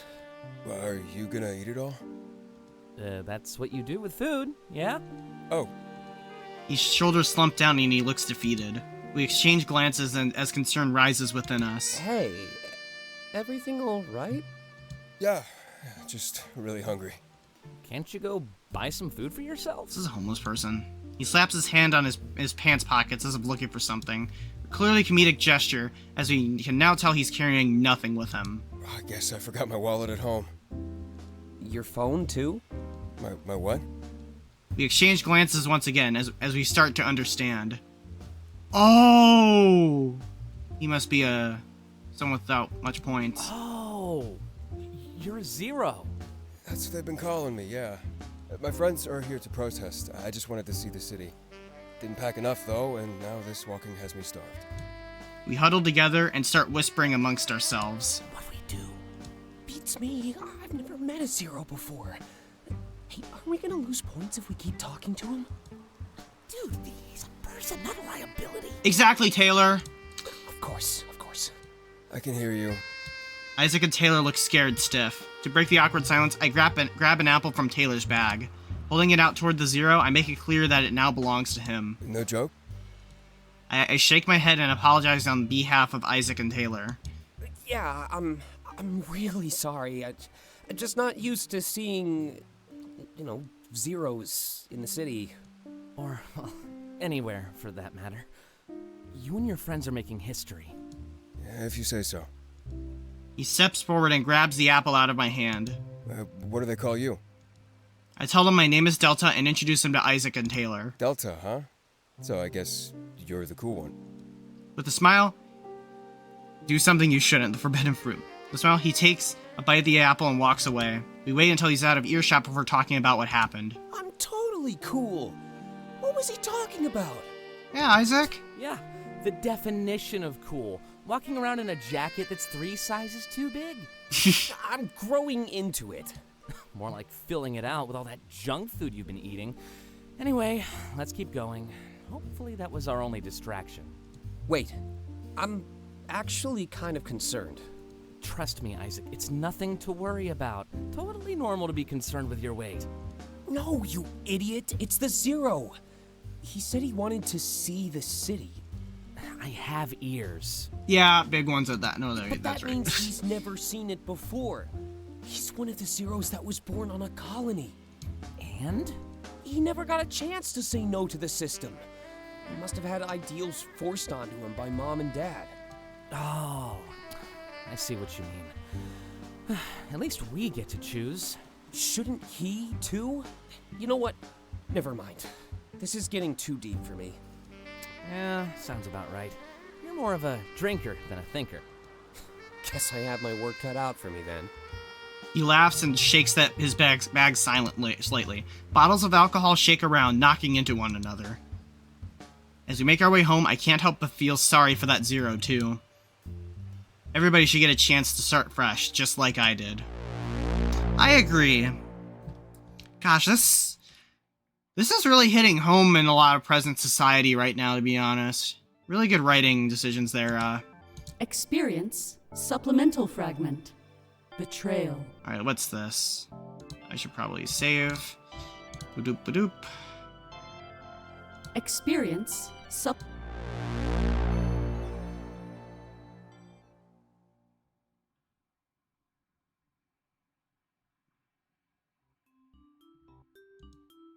Oh yes, this is back in time, Tuesday. Hey, I'm gonna be home late tonight. Again? Again. What's going on? Nothing, really. Just a lot of sales to close. Raking in the cash lately, huh? I wish. But not really. Already capped my commission for the month. Wait, what? What incentive is there to sell products then? I don't want to get fired? Oh, valid. Besides, I'm hoping to nab that promotion next year. Putting in this extra work just seems like the right thing to do. You're still on about that? Of course. I don't know if that's a good idea.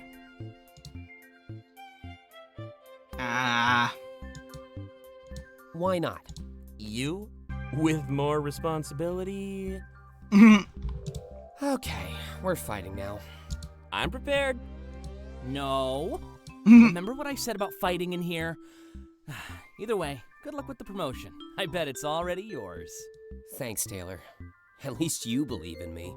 I never said I didn't believe. Gosh, Dante. You have to. Yeah, we can read between the lines. What lines? I totally plan to treat all the people that rooted for me. So don't think I'll forget about this betrayal, Dante. Betrayal? I'm just looking out for you, man. Don't want you to bite off more than you can chew. I'm honestly surprised. Hmm? All that time with your nose buried in books. Figured you'd know how to read a room by now, too. Okay, we're fighting now. I'm prepared. I love Taylor. Okay, I think Taylor might be my favorite. I don't know. It's either Isaac or Taylor. I also like Dante, though. Like, what can I say? experience supplement. Alright, save. Experience supplement. Alright, what is this now? Is this another one,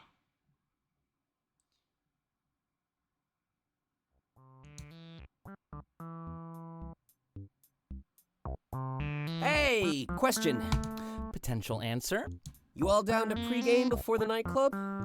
Like you even had to ask. Fair enough. Taylor? Absolutely. And Delta? Of course, full send. I guess. Love to hear it. I'll pick up a few things. Any suggestions? Vodka. Champagne. Cranberry juice. Orange juice. Whoa, slow down. Remember, all the drinks at the club are covered.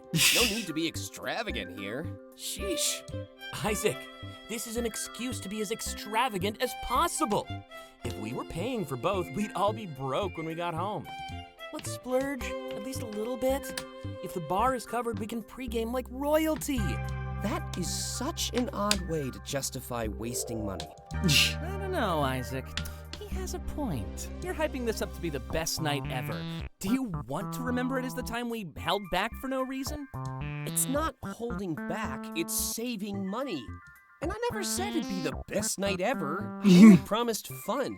If you fall victim to your own expectations, that's all on you. You said we might be on the news. You said we have access to an open bar. Exactly. Tons of fun. Buzzkill.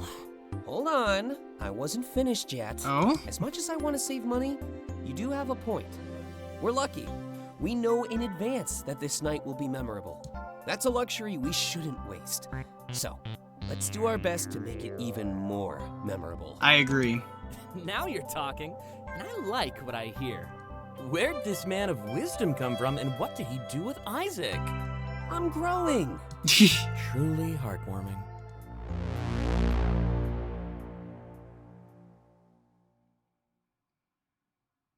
Alright, there is one that says meeting a 0. Okay. Experience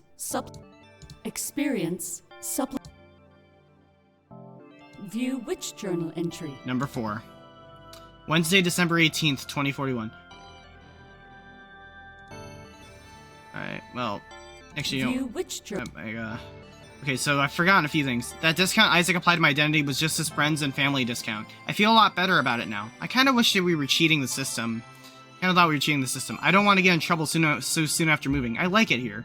I also started to bond with Dante. He always seemed a bit distant, but I kind of felt like a real connection the moment we were alone. You know, without the quips him and Isaac throw back and forth, they were still there, but they didn't take the forefront like normal. I got to learn more about him and his work. It was great. I'm sure Nick will be happy we're getting along. Me, Isaac, and Taylor ran into a 0 on the street today. I knew that they were here to peacefully protest, but I didn't pay them any mind. That all changed today. These people are no longer a concept in my head. I've met them for real, and a lot of the advice I've been given now seems wrong. Ignore them, etc. They're suffering. How can we ignore that? Maybe that's why Argus made it illegal for them to enter the city, so we always saw them as an invisible threat. I guess it's a lot easier to hate the concept of a person than it is to hate the actual person. I hope they get what they want. Delta. Interesting. Experience supplement. Alright, let's see what this Experience is. Quantum Leap.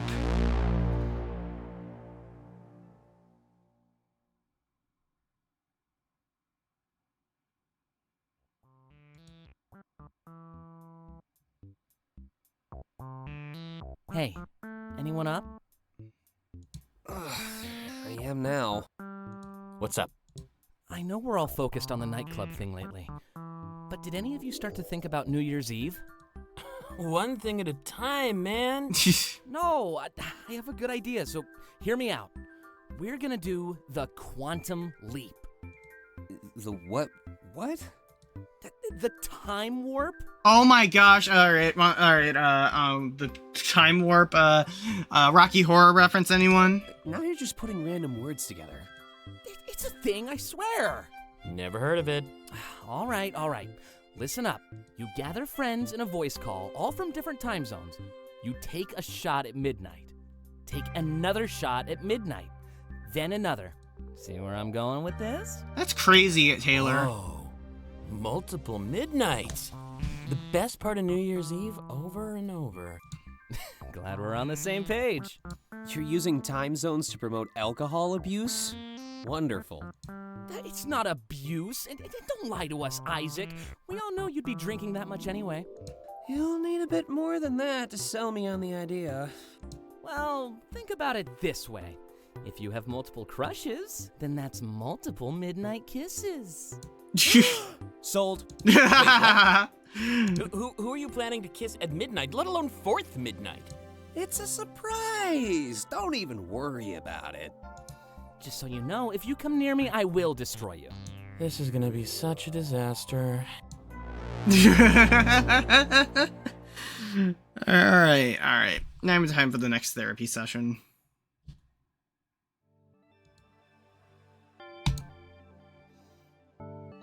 Experience pivotal fragment. Another session.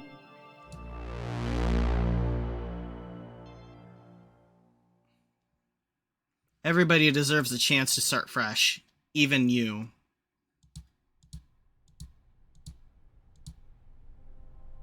Alright, counselor. What you got for me? The counselor stares at me like he's unsure of what to say. A few sheets of paper in his hand sporadically divert his attention. I can tell he's reading the notes from our previous session. Our first session. We didn't get to cover much ground, but it was still a nice experience. I was worried that we wouldn't get along, and that was a bit of a stressor. He seems nice, though, and a lot of my worries have dwindled. Terribly sorry about last time. I hate cutting things short. But when our safety is on the line, I have to make some tough calls. That protest seemed pretty heated. I hope they didn't give you any trouble. I shake my head. I had no issues getting home. I don't think the protesters wanted to hurt anybody. They wanted change. Obviously, some would fight for that change, but no hands have been forced yet. Interesting times we live in. Pay a group no mind, and eventually it'll grow unchecked. At this rate, the heads of August might have to get involved. But let's not worry about that right now. We're on the clock. There's a couple of things I wanted to ask you last time, so let's start there. With how calm it is outside today, I don't think we'll have any issues. Giving him a nod, I lean back in my chair.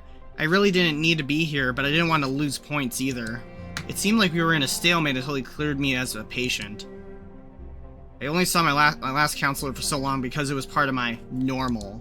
With a big life change like this, I wanted to leave some of that stuff behind. If he could deem me mentally fit, then I won't have to see him anymore. That could be an easy or hard, and it differs from doctor to doctor. But with how we're getting along, I think he can tell me what I'm doing well. As I've said many times before, my lack of a vision has never held me back. This one is actually a bit atypical, but I'll ask it anyway. As we've already established, you're a bit of a unique case. So, if you had the option to experience a vision, would you? I know you say you're fine without one, but this is a different angle. If I could offer you a vision of your future, would you take it? Keep in mind that you might not like what you see. Not at all. Oh my god. Yes or no? I would like to see my future. I'm fine without Komorebi. What do you think, chat? Should we go for the vision? I don't know if this means we're gonna get one. Honestly, I'm gonna say no. I don't think this impacts the story at all. I'm gonna say no. All right, I'll take your word for it. You're a really interesting person, you know. I like that. Most people like you crave Komorebi. To be like everybody else. I've never found any merit in that, though. Trying to be like other people only makes you forget who you are. There's a certain beauty in embracing what makes you special. There used to be a time when you couldn't do that. At least not without being judged by your peers. Even a few generations ago, psychics were a laughingstock. But then Komorebi came along and turned the tables for everybody. My point is that society moves on to a new fad almost every other day. Trying to stay current, trying to fit in, is generally a bad idea. Be yourself, Delta. Your time in the spotlight will come eventually. I nod, unsure of where he's going with this. He makes me do that a lot, doesn't he? Regardless of your thoughts right now, in the future you may feel pressured to fit in. I try and give my patients lessons that they can use for the rest of their lives. So even if I end up clearing you as a patient, you'll be just a tad wiser. You know, when he puts it that way, it sounds kind of cool. It sounds kind of cool. I may not need a therapist, but maybe I shouldn't think of him as one. He's like a mentor, an old, wiser person to teach me valuable lessons. As I was saying, Komorebi changed the way we see almost everything. We look back on history and see prophets all the time, but we never believed them. Seers, soothsayers, fortune tellers, we see them littered throughout our past. But now, it's impossible to justify our skepticism. In fact, it now seems unreasonable to deny. Who's to say that Komorebi wasn't gifted to special people in the past?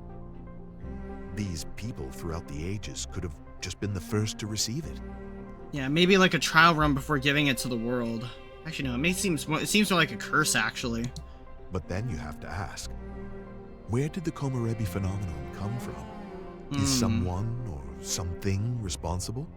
Or is it just random? The implications of these visions unsettled almost everybody. I wonder if this is the idol from Winds of Change. No, I'm just kidding. Interesting to know that you think of it as a curse, though. A lot of people without visions think that they weren't worthy of Komorebi. Like it's something gifted to people who meet certain conditions. But regardless of where it came from, we have to live with it. You seem to be doing pretty good in a world like this, though. You may not fit in, but like I said, you don't need to. He smiles softly and places his papers on the stand beside him. I'm a bit of an outlier myself, you know. There's a reason why I counsel people like you, Delta.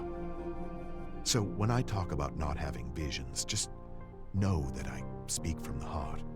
A lot of things you feel over your lifetime, I already have. Doubts, fears, depression. There's a lot that could come your way. If I can make it easier on you, then I consider all of this a success. Yeah. Whoa, so he's never experienced Komorebi either? Oh my god, wow.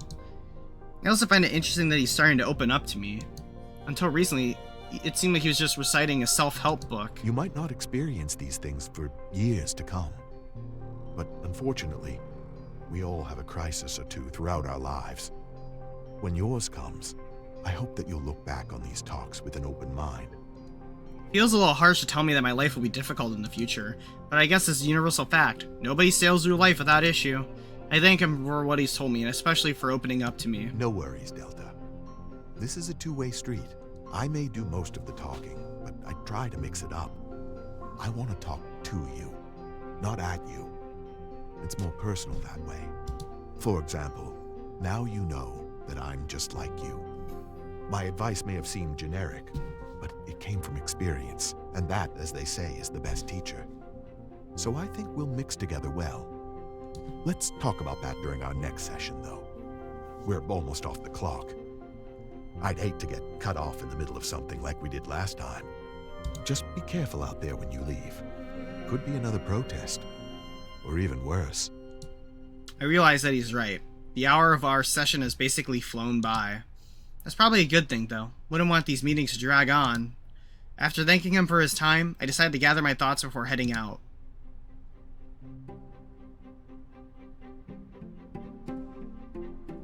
Argus. Interact with each word to learn more about it. Upon interacting with both, your experience will continue. Oh boy. Argus. The inner workings of the corporation are shrouded in mystery.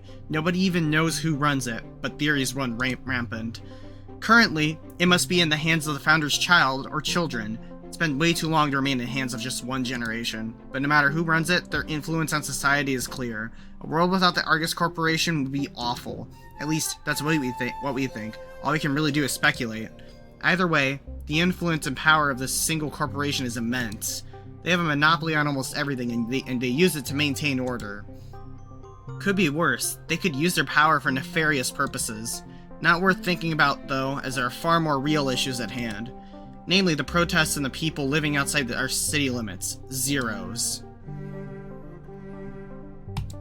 While the system is presented as a mandatory, some people still dodge it. They have no score, no identity, and live outside of the city in self-sustaining colonies. They're known as Zeros. While originally a small group, they have since grown quite large. But as they grow, so too does the size and scope of our cities.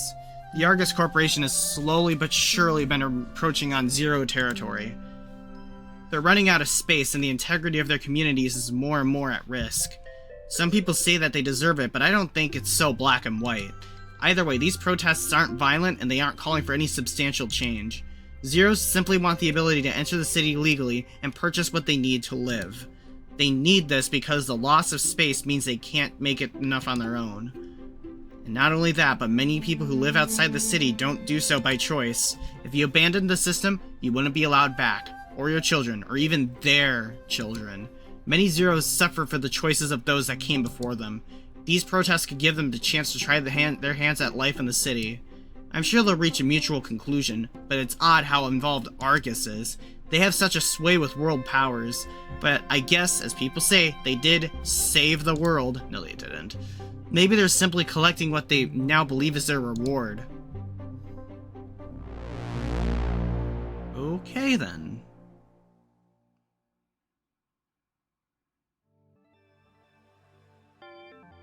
View which journal entry? Number 5.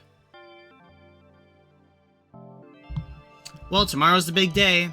We've got all the stuff we need to pregame and everything is set in stone. I've been told to take it easy and relax. I wanted to help with preparations, but this party is for me. I guess I should accept the courtesy while I can. Everyone has been super nice since I'm new, but I won't be new forever. I'll be expected to fully pull my weight once I settle in a little bit more. I'll enjoy the last bit of this laziness while I still can. The visits with my counselor are going well too. Honestly, everything is going well for me lately. It's so much better where I came from. I finally feel like I can breathe and live for myself. I think I'm through living for other people. I was so used to helping others that I forgot what it felt like to help myself. A little bit of self-care there can go an extremely long way. My counselor did mention the zeros though. I kind of have a personal policy where I refuse to lie to my counselor, but I don't know what to do. He technically works for Argus. I don't know how he'd feel if he knew that I both socialized with the zero and gave them food.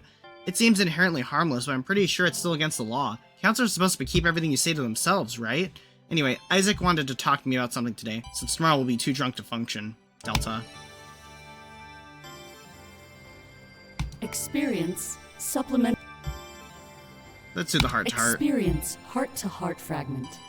Isaac 1.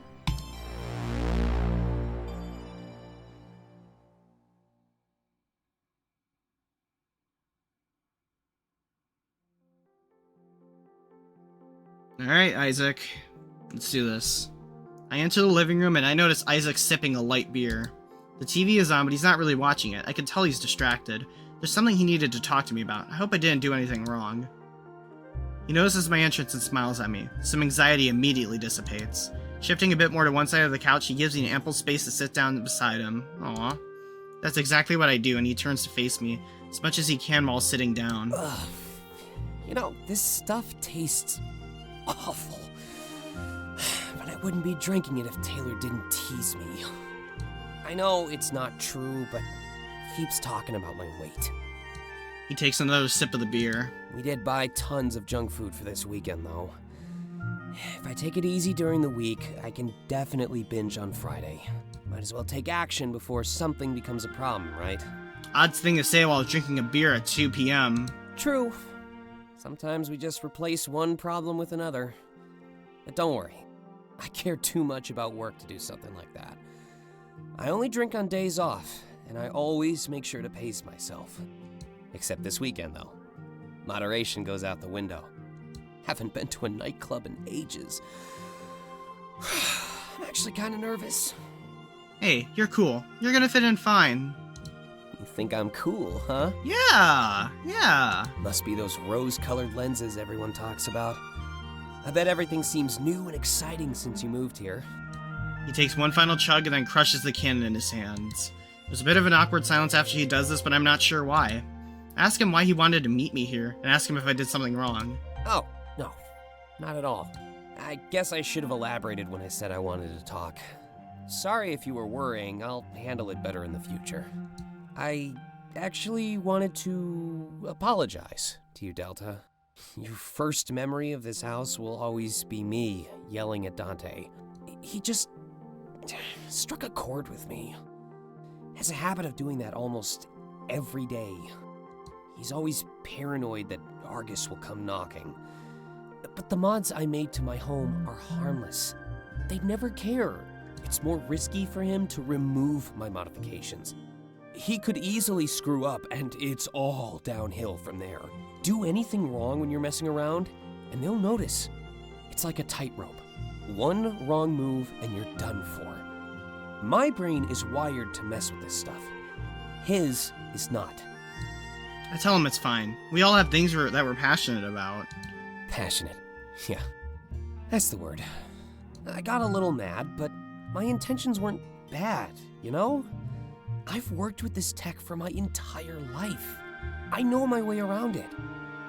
That'd be like me going into his room and messing with his writing. You know, making edits here and there so that I feel better about it. I just want mutual respect for my hobby and career. It makes sense. Isaac definitely seems to know what he's doing. From my understanding, the amount of Argus tech in this home is minimal. but at the same time, it's not illegal. Bend the rules without breaking them, he says. I guess it's selfish to a degree, though. Because I own this house, I should make sure that everyone feels safe. The situation sucks. I just want to leave all that Argus stuff back at work. It's purely psychological, but to me, Argus is my boss. Hello, Wuffy. Welcome on in. I've been seeing this game so much. Yeah, it's really good so far, just like Winds of Change. I mean, Winds of Change is, so far I'm not going to compare it, but Winds of Change was definitely different compared to this. But I love this game so far. I'm liking the characters so far, especially Isaac and Taylor. Like, Isaac and Taylor are currently neck and neck. I also do like Dante, but I think I'm gonna like him more if it's revealed that he's Ace, like me, because he's colored like the Ace flag. Nobody wants to go back to a house where their boss is everywhere. Keeping that stuff to a minimum really helps my home feel like it should. A safe place. He shrugs. At least to me. But I really should consider other people's point of view. I'll just end up like Argus if I expect everyone else to live how I want. Speaking of which, there's something else I wanted to talk about. I mean, it's the real reason I asked you to meet me here today. The apology wasn't the real reason? Interesting. All this talk about how I want things to be, let's change that. There's something I've been meaning to ask you, Delta. And what? wish I had more beer for this. More courage. He blushes and rubs the back of his head. I'm pretty sure I know where he's going with this. At least, all signs support my current hypothesis. I just feel like we should get this out of the way as soon as possible. The feeling of tension in the air is starting to damage my calm. But let's face it, you chose to move here. To live with me. Did you mean anything by that, Delta? This was a lot easier in my head. Really, I'm just curious if you were interested in me. I hope this isn't catching you by surprise. We've been friends online for a while, after all. Moving in here is a pretty big gesture. He inches a bit closer to me and he seems much more calm. I guess it's now in the open. His anxiety is disappearing. It's never easy to bring up the kind of thing he just brought up. I'm curious if the gesture was supposed to mean anything. Either way, I'm fine. I just couldn't stop myself from wondering. But if we do go out, expect me to be incredibly awkward. This does seem a bit sudden, but it's also natural. There's always been chemistry between us, and now we live together. Crossed my mind a few times, but it's clearly racing through his. No matter what, though. Friends until the end. We could try being more than friends. I mean, we're doing all the routes, so... Yeah, apparently, like, Winds of Change, you could do all the dating routes at once. I didn't do that when my playthrough of Winds of Change, which I absolutely regret. But even then, I was always more focused on my bunny boy anyway. But let's do it. Let's do it. We're going on a date with Isaac. Let's do it. Glad to hear it, Delta. Romance Isaac. Turn our friendship into something more. Took a real shot in the dark, but my aim was on point. You're willing to try, and that actually means a lot to me. He places a hand on the top of my leg. The world could use more people like you. Aww.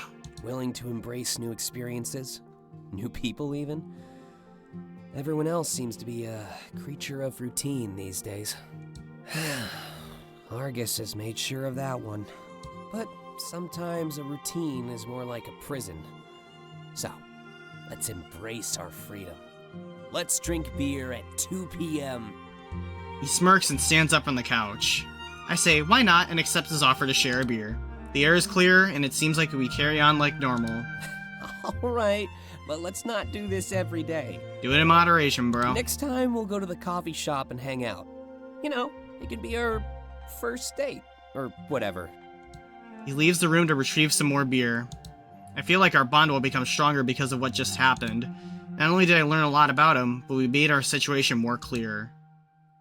This is another milestone in my new life. Every interaction I have while I'm here will settle me in even more. Doesn't feel like home just yet, but every second does more to change that. Yes! First date, first date, first date!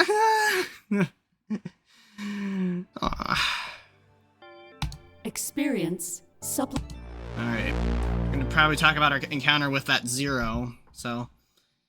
I don't like calling them zeros, though. They're like, if it feels so discriminatory. I ran into a zero on the street a couple hours ago. Wait. You go outside? Funny. I had some errands to run, but he seemed hungry. Asked to eat some of the food I bought.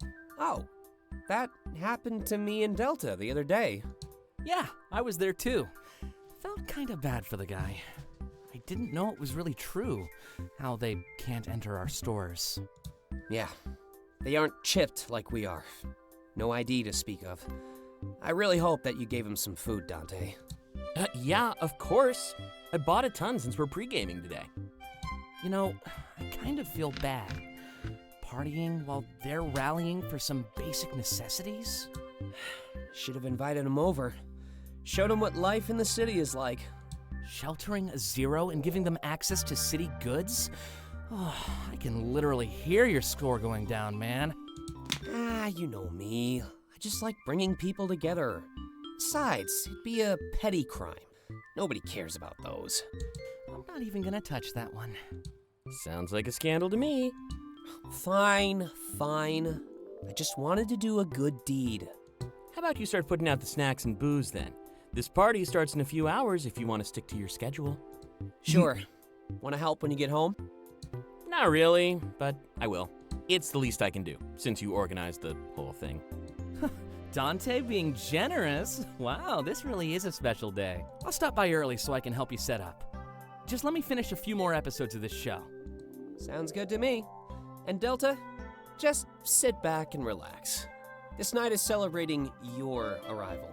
So, let's make it special. Yeah, one we can all remember. Unless you go overboard again. Hey, bring that up one more time and you're going overboard. Ooh, drama! At least now I have some entertainment while I prepare. Hold on, let me go make some popcorn. My suffering isn't entertainment. It is. Deal with it, Dante. It really is. Thank you, Isaac. Hey, can I get extra butter on that? I've decided that calories don't exist this weekend. Sure thing. Just make sure to keep an eye on Dante. And don't stop fighting either. I'm loving the energy.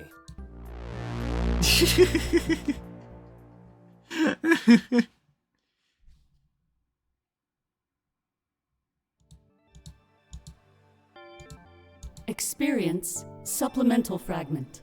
A weird feeling. Experience pivotal fragment. Introspeculation. This is like in the kitchen. Hang on. I'm gonna save right here. Let's see what this is. Experience pivotal fragment.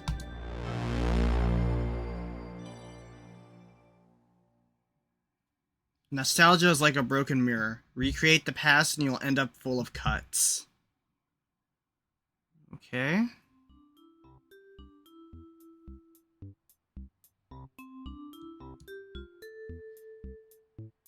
I throw my head back and take a shot. The alcohol quickly burns my throat. After a couple coughs, I let out a noise that signals my satisfaction. I can't help but feel happy, as a warm feeling rises within me. I guess Delta is a lightweight too. Looks like you have some competition, Taylor. Hey, it's not a competition if the victor is clear.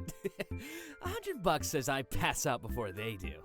Oh, now this is gonna be interesting. Here, let me get the music. We need a theme song for Taylor's demise. Wow. Great, dude. As if your ego needs to get any bigger. If I could afford it, my money would go right on Delta. Wait, you can't afford it? I thought your books were bestsellers. Yeah, they were. Anyway, what do you want to hear? You all okay if I put on some Clays? I could go either way. Alright. You know, I heard he could too. Wait, Clace is a music producer too? Oh, really? He'd fit in well with us then. Whoa, speak for yourself, man. We don't all hit on everyone we see. I made sure to warn my friend about that. Meeting a boozed up Taylor is certainly an, experience. Well, I'll take that as a compliment. Please don't. Always gotta ruin my fun. Okay, I love Taylor. Go ahead, put on some clays. Not very party-like, just sitting here in silence. Dante smiles and pulls out his phone. The speakers in the corners of the room let out a noise, signaling his connection. After a few moments scrolling through his device, he decides on a song. Party time? Party time! Encore by Claes. He presses play with a wide grin on his face and music fills the room. Isaac grabs a bottle of vodka resting on the table and stands up tall.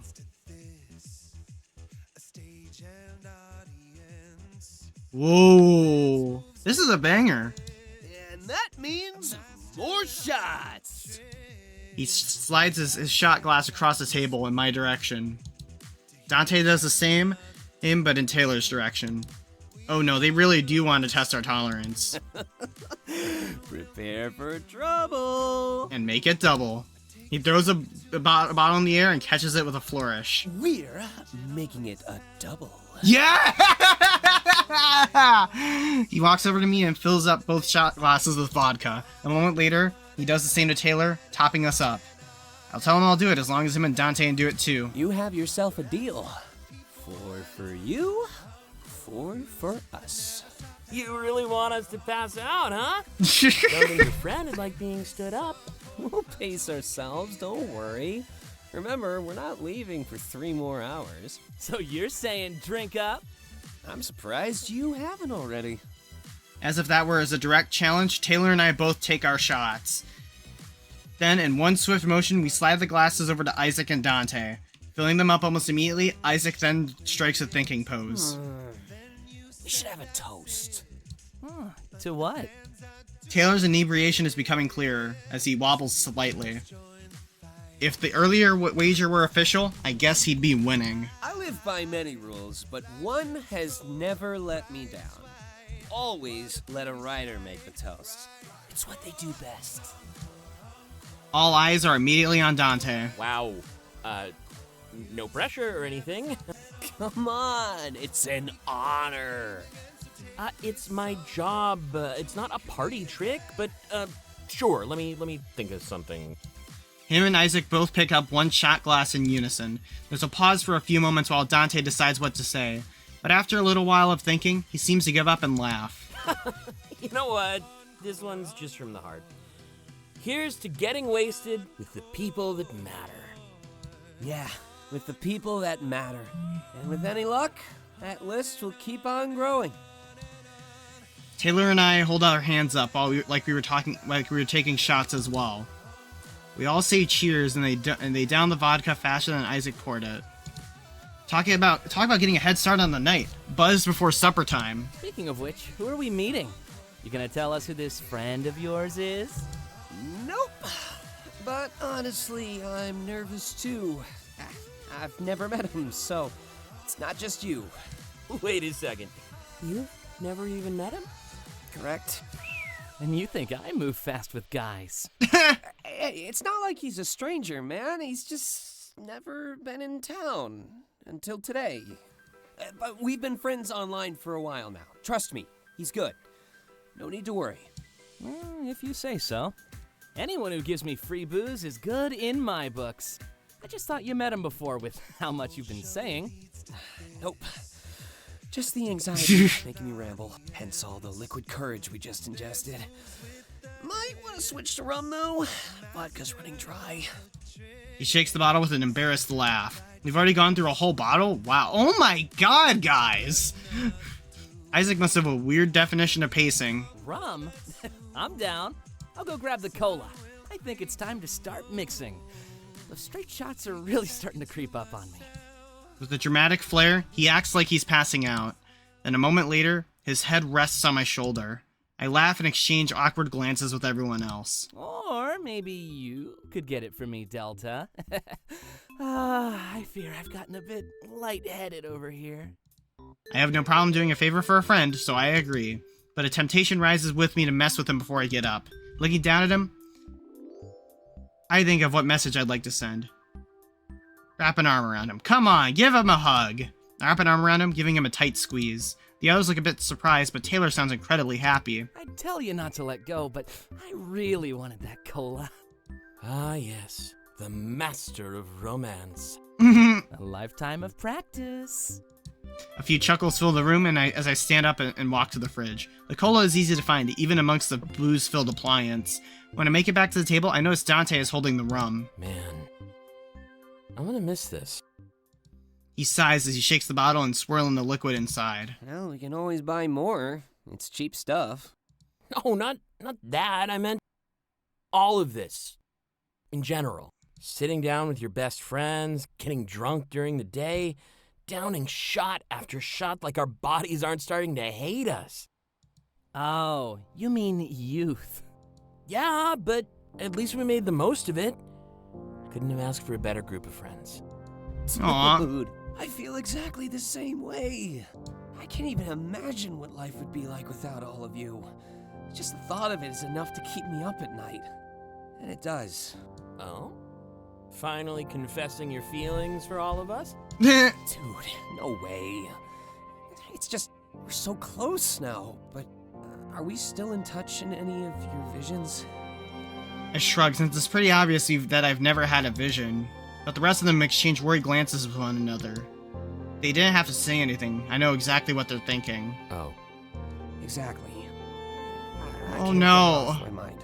I think of you all as my family. But in my vision, you're not even an afterthought. By now, Dante has fixed all of us some rum and cola. The mood in the room took a turn for the worse, and I stare at my glass. I'm not sure how I fit in this conversation. I'm definitely still the odd one out. Hey, we're together now, and that's what matters. Exactly, Taylor. Constantly worried about the future, you'll never enjoy the present. We could drift apart, yeah, but no point in just moping around until it happens. Isaac looks up from his glass with a smile. Remember what you said about foresight in the group chat? If we know we might stop being friends, then we need to make the most of it. And I don't know about you, but I think tonight is the perfect night for that. You know what? You're right. But why do we have to drift apart? Who says we can't be friends forever? Fate, and quite literally. Well then, screw fate.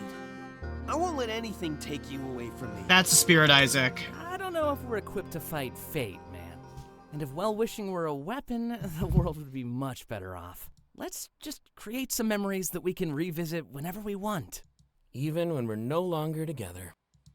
Isaac's mood almost instantly reverses, and he holds up his glass. Now there's a toast. We touch our glasses together and take a large swig. And shame on you, Taylor. Using my own words against me? Guess it's true what they say, though. Your own advice is always better when it comes from somebody else. We're all creatures of self-doubt, man. Can't escape that. But don't worry, Isaac. I'm not going anywhere. I'm not sure if we can beat fate. But I promise to put up one hell of a fight. That seemed like the perfect end to our discussion. Moving on to more casual topics, we slowly sip our drinks. But this is the first time I've seen the more negative effects of Komorebi. A group of people realizing they might not be friends forever. There's something so liberating yet terrifying about that. It almost seemed like a rite passage into maturity. But here I sat, with no vision in my name and no input at all. As my life kept going, I'd have no idea what the future could bring. And that thought alone was almost as liberating and terrifying as the alternative.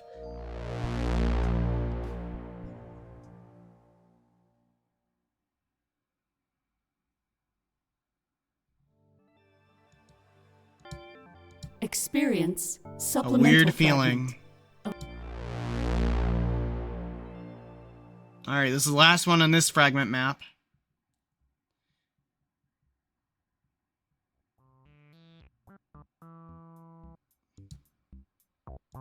I'm on my way over, but admittedly, I'm a little bummed out. What happened? Also, we're almost set up for the party already. Oh, this was before that, okay. Well, I was really getting into this show. Like, the next episode was supposed to be all-out war. But instead of that, they focused on completely different characters. Just moved to the other side of the world at the worst possible time. Did it all take place in the same room? Yeah. That's a bottle episode, man. Bottle episode? And you thought Quantum Leap sounded weird. It's just something they do in the industry. It either kills the momentum or becomes a masterpiece. Plan to elaborate at all? Well, he mentioned they were going to war, right? They probably need to put a lot of money into that. Like CGI, music, all that fun stuff. Oh, I see what you're saying. It lets them put more of the budget into the important episodes. They typically reuse sets and focus on main characters with no secondaries. So what you're saying is that the next episode will be incredible. Exactly. Well, they could be, but I don't know. I actually prefer the bottle episodes myself. A smaller, more intimate character study? Right up my alley.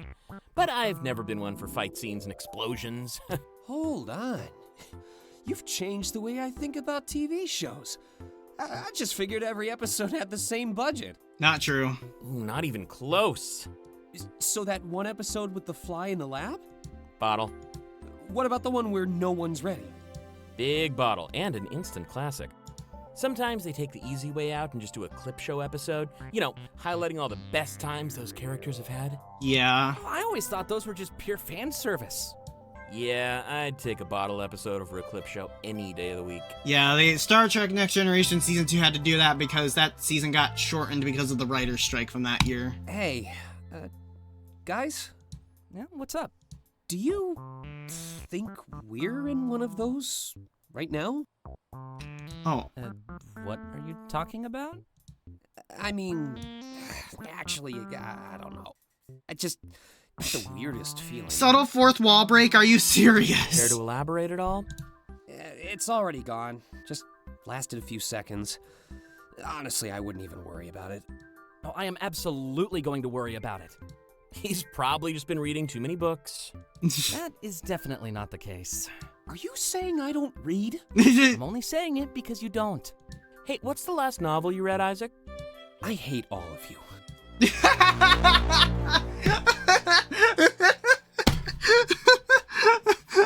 My God. View which journal entry? No, journal entry. Alright. Experience culmination fragment. The nightclub outing? Alright, here we go. Last fragment of this episode. And I think after this we will be leaving it off because I want to do one map per stream, I think. So let's get it. I guess we're going to meet the rest of the characters. Thank you for choosing Argus. Our future, your way. Argus, you are a terrible company. Let's just say that. Oh, this is going to be a bit big. He reads through some papers as I tell him my weekend plans. He wanted to make sure that my social life is thriving in this new setting. It was for now. He seems happy that I have a new group of friends in my life. Right, of course. The nightclub trip and the, pre-gaming. Well, at least you're being social. Not something I'd recommend making a habit of, though. The pre-gaming, I mean, not the socializing. Having a friend group is healthy and can make all the difference. I'm glad that you're able to get along with Isaac's friends, too. Bringing a new person into a social group can often be complicated. You'll probably notice that you're under a microscope, too. At least for a while. But they should seek your approval just as much as you're seeking theirs. After getting caught up, he puts the papers off to the side. Speaking of that, though, have you been seeking more than friends? It's healthy to date and test the waters, you know. I told Isaac I'd like to give it a try, actually. Makes perfect sense. You did move here for him, after all. And if not for him, then at least to live with him, which is a big gesture. From everything I've been told, it seems like you two get along just fine. He scribbles down notes on a piece of paper and that rests beside him. I'm tempted to ask him what he's writing down, but I know it's nothing bad. In fact, I'm pretty sure that I'll be cleared as a patient within a month or so. Have your friends told you anything about their Komorebi? I mean, do you know if any of them are like you? Bonding over a shared trait can always help. I let him know that I'm definitely the odd one out. They didn't reveal their visions, but I know that they had them. For the time being, I was definitely alone with this struggle. I guess the odds were incredibly slim. But as far as I'm concerned, it was worth a shot. If you're interested, I could hook you up with some support groups. I let him know that I'm not interested in that. Like I've said many times before, my lack of a vision doesn't affect me. Oh, that's exactly why I'd recommend you go to a support group.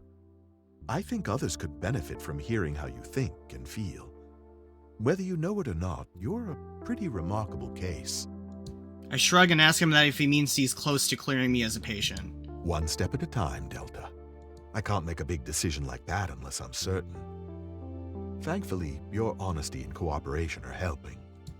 I can't help but direct my attention to some colorful papers by his side. They look like pamphlets, so I decide to ask him what they are. My best guess is that he already had some support groups in mind. Oh, these? A Zero handed them to me on my way to work. You're talking about Zeros too? I guess part of their protesting involves spreading around propaganda. This first one claims that Argus is responsible for Komorebi. Honestly, I wouldn't be surprised if that was the case. He picks up the pamphlet and opens it. It says that they engineered it somehow. Then they swooped in to play the savior and control society. Those who don't experience visions are just strong enough to resist. With a laugh, he places it back down and grabs the other. Now, this one was actually more interesting. It says that the existence of Komorebi disproves free will. That's clearly not true. I wonder if they actually believe this nonsense. He flips through the second pamphlet. Unfortunately, we've seen people take their own lives due to Komorebi. This very act proves that, to some degree, we can still control fate. The leading theory is that these visions are more like warnings. You know, a kind of heads up of what could be. Some people even believe that they're glimpses into alternate worlds. Of course, I didn't bring you here to talk about metaphysical nonsense. I'm intrigued by this conversation, so I decide to turn the tables. I ask him where he stands on the subject, what he believes. Well, I believe that we'll never know the truth of Komorebi. But many visions have come to pass, while many haven't. And as I said before, some people don't live to find out.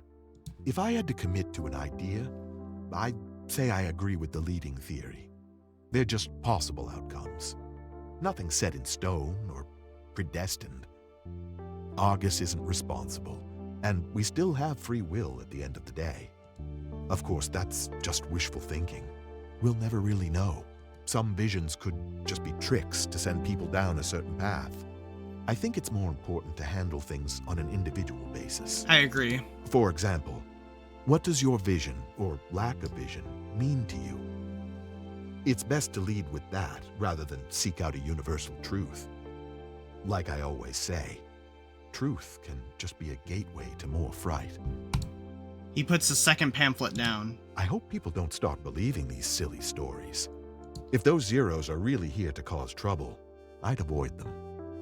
No sense getting caught up in something like this, you know? I nod and choose not to mention the Zero I ran into. Besides, something told me our session was quickly running out of time. We continue to talk, but that's all I can think about is the upcoming festivities.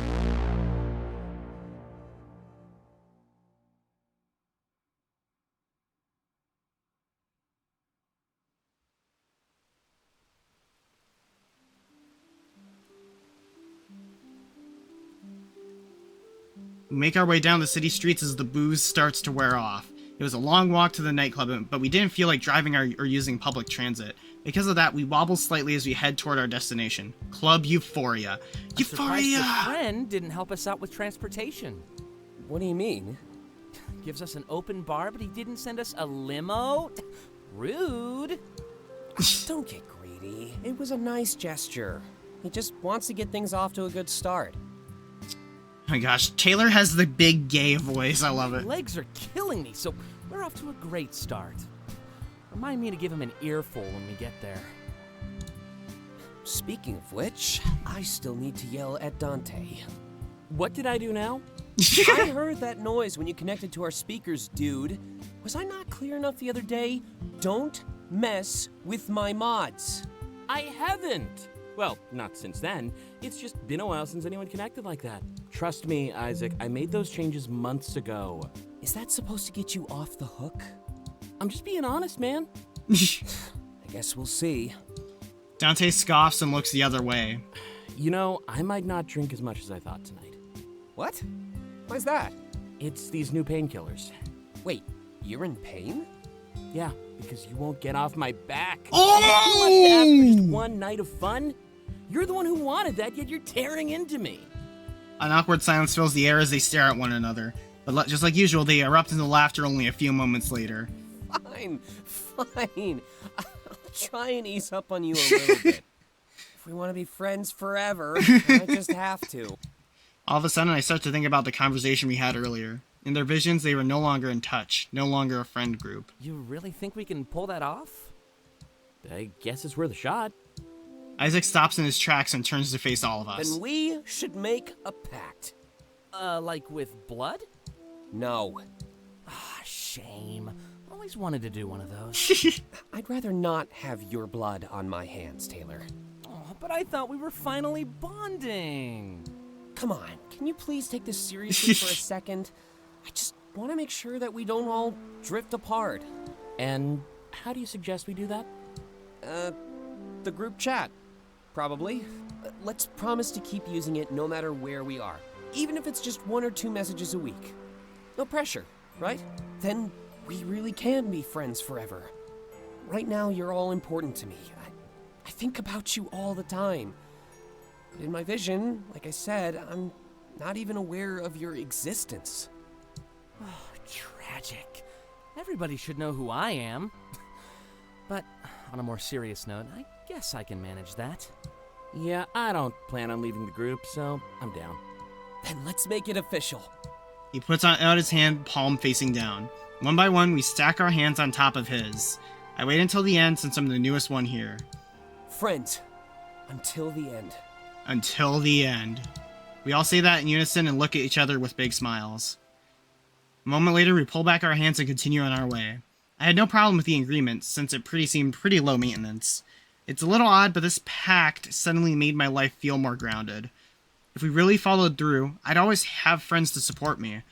That made this scary new city seem all the more inviting. By the time the night was over, this place would be home.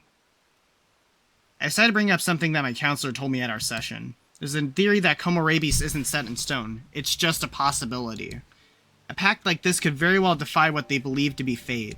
Ah, yes, the parallel universe thing. If that's true, then I'm screwed no matter what. If you're my best friends, then this is clearly the darkest timeline. Rude? Hey, don't worry. I thrive in the dark.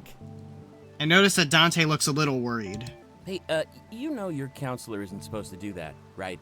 He's supposed to stick to facts and Argus-approved exercises. I may be wrong, but I'm pretty sure that's off curriculum, so to speak. Yeah, and that could only come from someone who's never had a vision. People like us, who live with Komorebi, kind of find that laughable. It's something you can't understand. Not unless you've lived it. I ask him for some clarification as I'm a little confused. Well, I didn't have a speech prepared or anything, but it'd be like hosting a lecture on something you know nothing about. And not only that, but your students are already experts on the subject. That would be both difficult and embarrassing. Just think about it this way. It's inescapable even if you escape it. We could defy our vision, sure, but we still have to experience it. Every day, we face the future as if it were the present. It's indistinguishable from reality, and it's awful.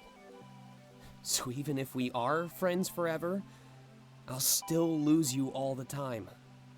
Who cares if it's another world or universe? Feelings are all real. Wow. He nailed it. I guess I never thought of it that way before. Even if we learn the origin of these visions, they'll still happen every day. They'd exist alongside the truth and probably even overpower it. Though I have to say, we should probably change the subject. This whole thing seems like a recipe for depression. Let's not sabotage our night out, huh? True. And honestly, thanks for your input, Delta.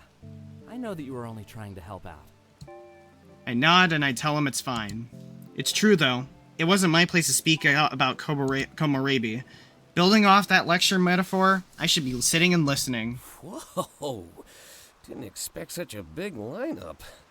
We round the next corner and I see the nightclub for the first time. For some reason, it looks like exactly how I expected it would. But Isaac was right. The lineup was massive. I thought you said they canceled the event. They did. I guess this is just the kind of traffic they get. It is the most popular club in town, after all. Hopefully it's earned that title. Any chance your friend can help with the line? I think he did, actually. Let me go talk to the person at the door. Isaac motions for us to wait as he approaches the club. We stand around and exchange glances with one another. Dante still looks worried and inches closer towards me. You know, I was serious about what I said. Your counselor isn't supposed to talk about that kind of stuff. If you reported him, you might be able to get cleared as a patient. I shrug. That seems extremely unfair, and I doubt that reporting him would get me cleared. They'd probably just transfer me over to somebody else. I'm already making progress with him, so I can't do that. Starting all over with another counselor would be super tedious. Dante nods as I speak my thoughts. He seems to understand. Well, sometimes these things benefit other people. You might be fine, but he is still breaking the rules. That could be harmful. It's not a good thing to fill people's heads with nonsense, especially in therapy. He has a point, but before we can talk any further, Isaac returns. Good news! We get to skip the line. Woo! And all of a sudden, your friend is back in my good bugs. The mood of the group instantly skyrockets. Waiting in a long line would have honestly killed the flow of our evening. Thankfully, Isaac's friend planned around the fact. Well then, what kind of drink should we order first? That question lingers as we make our way inside the nightclub. A few people complain that we're able to skip the line. It's kind of flattering. I have no right to feel this way, but it makes me feel important and special. Alright, here we go. We're gonna get to meet a new character. Let's get it. I hope it's who I think it is.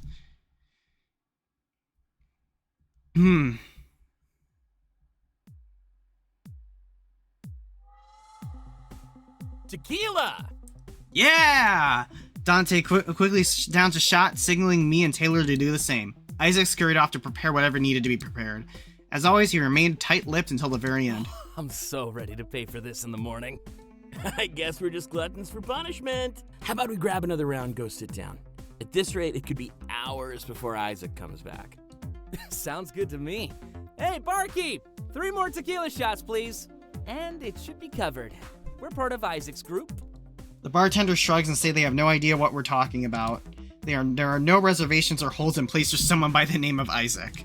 There's some stuff happening on the second floor, but not down here. The second floor? The VIP section? We turn to face each other a little wide-eyed. Taylor leans in and starts whispering. That's amazing and all, but who's paying for these? They're already preparing the next round of shots. I'll get it, don't worry. I got a bit of an advance from my publisher. Just don't let them know I wasted it on booze. I'm sure they're used to hearing that, Dante. What is a writer if not an alcoholic in disguise? Maybe save the trash talk until after you're treated. If I just pay for me and Delta, you'll get kicked out. And suddenly, I was joking. You're the best friend ever, I swear. Sure. The bartender places 3 shots and shot glasses in front of us. In return, Dante waves his phone in front of a scanner. The transaction is completed and we grab the shots. Hey, follow me. I know exactly where we can sit. And thanks a million, Dante. I really mean it.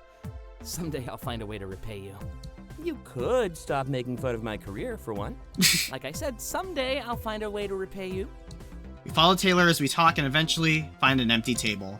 Making sure not to spill the shots, we place them down as we sit. Speaking of which, is your channel okay, Taylor? Actually, it's pretty great. You seem pretty scared about those shots. Like you couldn't spare the $60. I don't like spending money if I can avoid it. And there's no point in spending it if someone else will treat me. That's kind of why I agreed to do this nightclub thing from the start. Makes sense you rely on handouts. Now I know why the donate button takes up your entire page. Bigger is better, as they say. But it's not just donations, Dante. I have one of the highest sub counts on the platform. Really? I guess I don't watch you too much. I wasn't paying attention when I guessed it either. It's true. Your boy is making history. When I get a book deal, maybe you can help me out. Oh, on that note, how's your latest project going? At a snail's pace, but at least it's moving. I took a couple days off to celebrate Delta's arrival, especially tomorrow. You know, hangover day. Can't enjoy the highs without the lows. But don't worry, I'll make us some mimosas in the morning. Sometimes the best way to cure a hangover is to drink more. I refuse to believe that. You're a loss. But nothing ventured, nothing gained. Let's have a little toast to the unknown. It's not unknown. It's literally not true. Taylor shrugs and grabs his shot glass. We down the next round of tequila. It's a little gross. You know they say about you know what they say about too much of a good thing. Well, maybe I'll believe you and get a big breakfast instead. My contract doesn't want me drinking too much anyways. Wait, they control what you do? You say that like it's abnormal, man. There's always somebody on top of us that tells us what to do. Though I can think of a few scenarios where that wouldn't be too bad. I want you to know that I got your joke. It just wasn't good. Well, I'm no writer, just an entertainer. I kind of do what you do, but with less elegance. Basically, get paid to vocalize my thoughts all day. I'm surprised people pay for that. I didn't pay a thing, and I still want a refund after listening to you. Well, there's a market for everything. It doesn't have to be good. I mean, look at how many copies your novels have sold. Dante laughs and shares a big smile with Taylor. I honestly have no comeback for that one. You win this round, but I'll get you next time. Looking forward to it. You're always a worthy opponent. Any idea what's taking Isaac so long, by the way? He hasn't said a thing in the group chat since he left. Well, we know he's upstairs now. He's probably making the VIP section look pretty for us. Guess that gives me time for a much-needed bathroom break. Giving me and Delta some alone time, huh? I'd never torture my friends like that. I just gotta go. He smirks at me before leaving the table. An awkward silence follows and I look around the club. Something feels different about tonight. It's not just the alcohol. It feels like I'm actually getting to know these people. When I first arrived, it was clear that they were putting on an act. I don't blame them. First impressions are often important. But the second impression could be even more important in my books. You know, the person you see when courtesies start to fade. Not a very bad thing in any way. It means that they are getting used to me. Guess the silence isn't a bad time to gather my thoughts.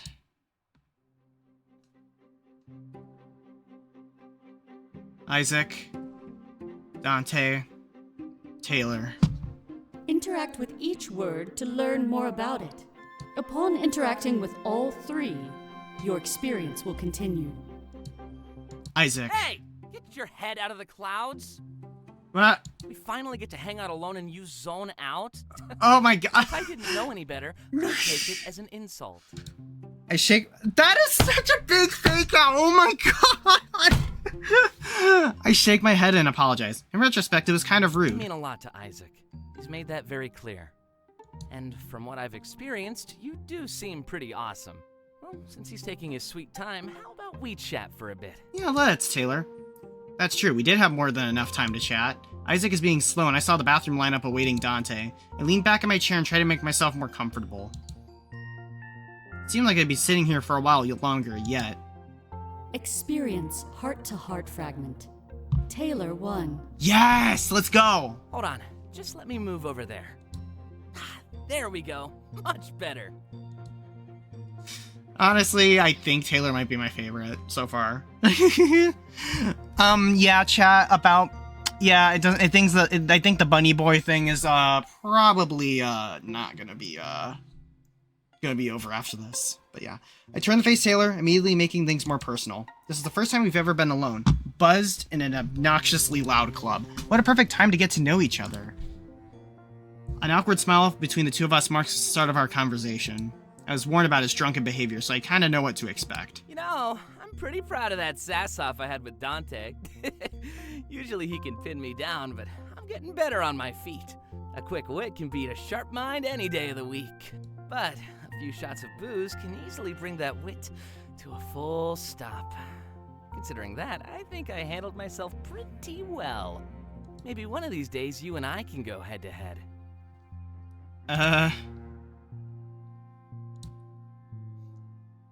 Us? Face to face? I like the sound of that. Really? That's the best you've got? I'm not opposed to it, but you gotta work on your game. The ice is already broken, Delta. Swim a little deeper. We exchange a smile again, but it's much less awkward. That's probably for the best, since I assume we will become close friends.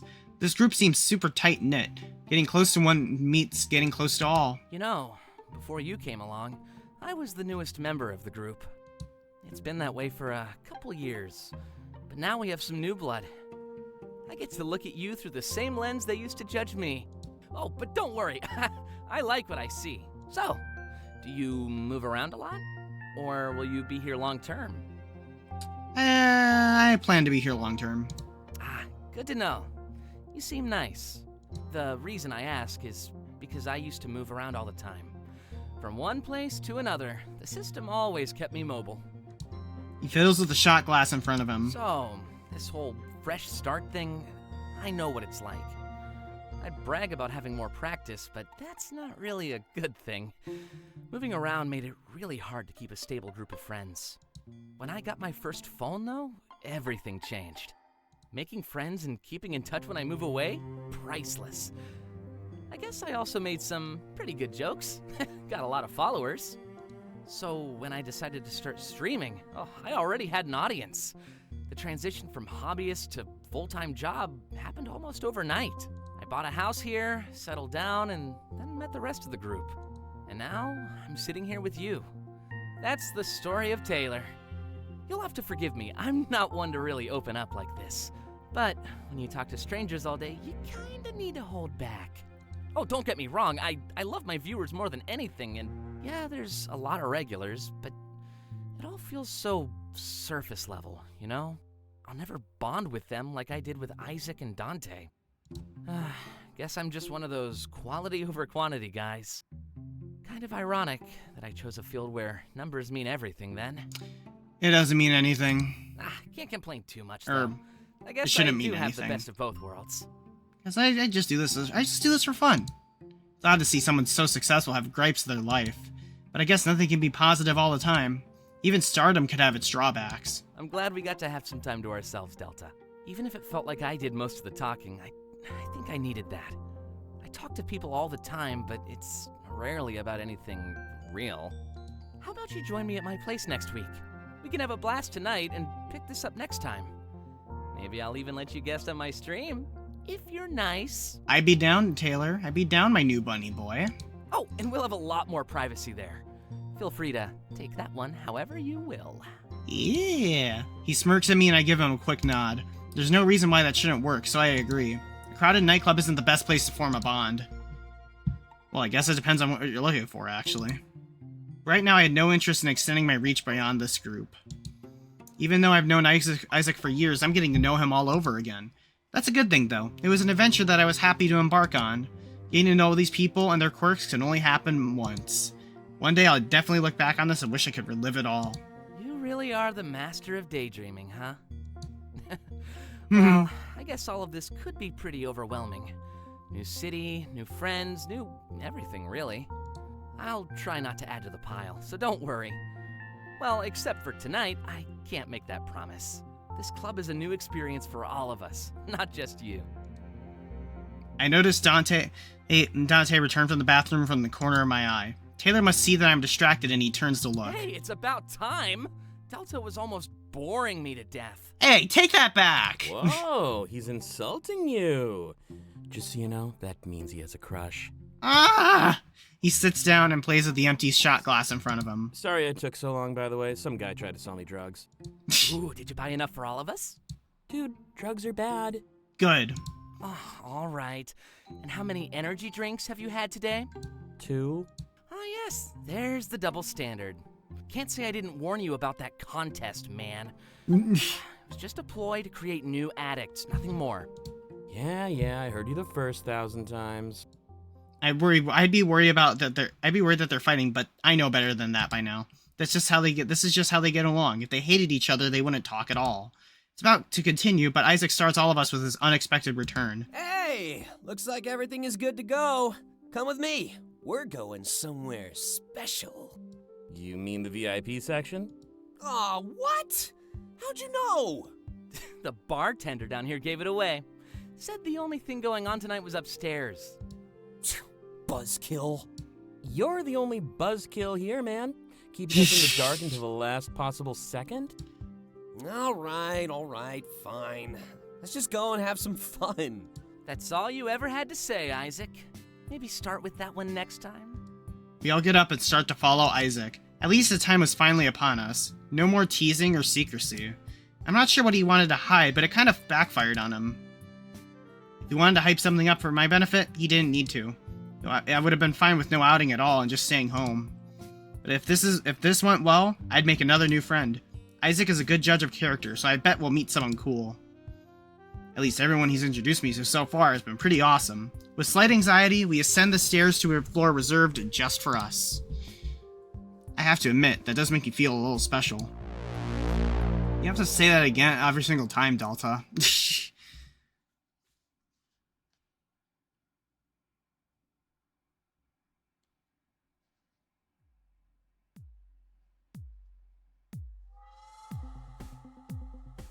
We ascend the stairs and my anticipation rises alongside me. I've never been treated to something like this before, so I'm grateful. So I only hope that I'm able to express that properly to our new friend. A friend of Isaac's is a friend of mine, at least in theory. Any addition to a group dynamic has the chance of going sour. However, I decided to be optimistic in the face of what could go wrong. I'm sorry for the secrecy, but here we are. I didn't want to reveal what was happening until the last minute. Sometimes a surprise is necessary. Just felt like one of those days. Dude, we just talked about how the surprise was ruined. I mean, it's not really a surprise if everyone knows but us. Even their part-time bartender was in on this thing. Yeah, but I value the look on your face more than theirs. That's why I kept it a secret from you and not the staff. Good or bad, a surprise is still a new experience, right? That's the logic you're using to save face? Don't even get me started on how bad that is. Just admit the fact you handled this wrong right from the start. Hey, don't speak too soon. Look, I promise you'll understand why I've been acting so weird. There were a bunch of other people involved, and a lot of strings attached. Oh? Strings? A bunch of other people? Yeah, I wasn't the only one who wanted to keep things secret. I was only playing by the rules that made everyone comfortable. Also, I was legally bound. There were forms involved. What? Yeah, because the law always keeps you in line. Is this about my mods again? They're legal. I'm being honest for once. Just trust me. Please. Said every liar ever. Bro, when the police come knocking, you can rub it in my face. But right now, the ball is in my court, and I plan to serve. Oh, a sportsman all of a sudden. You're acting so weird, like you're trying to be cool. Do not continue this. And suddenly it all falls into place. He just wants to impress his new boyfriend. His new what? What? Another man pokes his head out, having been knelt behind the bar. Sorry, I was just organizing these bottles. Didn't expect the selection to be so artistic. That's Clace! Wine is the one that gets better with age, right? So that You is could ask Isaac that one. He's pretty old. also surprising that Clace is not voicing himself. Interesting. Huh. Guess that's why he's finer than you. Are you sassing me? I came prepared. We all laugh and move closer to the bar. Isaac's friend looks familiar, but I can't put a finger on it. That's Clace. Rather than dwell on that, I simply thank him for his generosity. No problem. I was actually supposed to do a signing up here. I'm guessing Isaac told you about the event that was canceled? Thankfully, we still had the venue booked, so I made use of it. Signing? Yeah, he has a following. Suddenly, we hear a high-pitched scream from behind us. It was obviously Taylor, but when we turn around, he acts oblivious. He simply lets out a deep breath and places his hands together. I am composed. That's a new noise. Please never make it again. Taylor ignores the bait and steps even closer to the bar. Sorry, I didn't really recognize you. I'm Taylor, and apparently I'm also an idiot. Nah, don't worry. You're not an idiot. You'd be surprised how accurate those old comic books can be. Put on some glasses, change your hair, and nobody can recognize you. Can't hide that voice, though.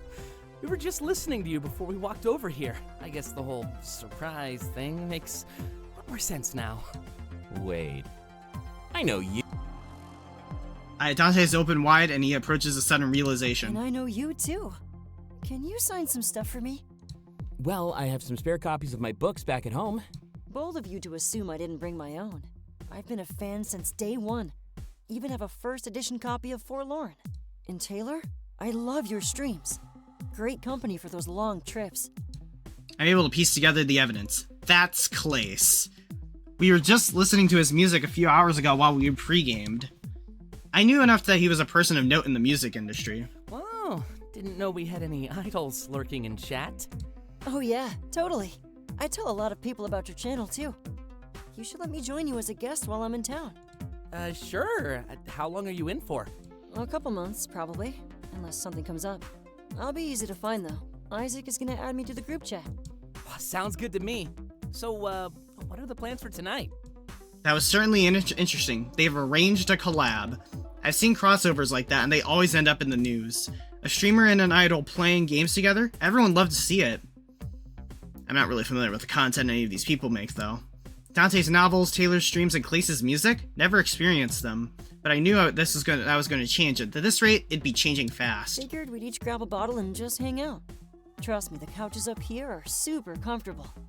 Oh, and Isaac, we still on for Sunday? Oh, yeah, of course. What's happening on Sunday? He's moving in with us. What? What? Surprise! Now I know why you kept all of this a secret.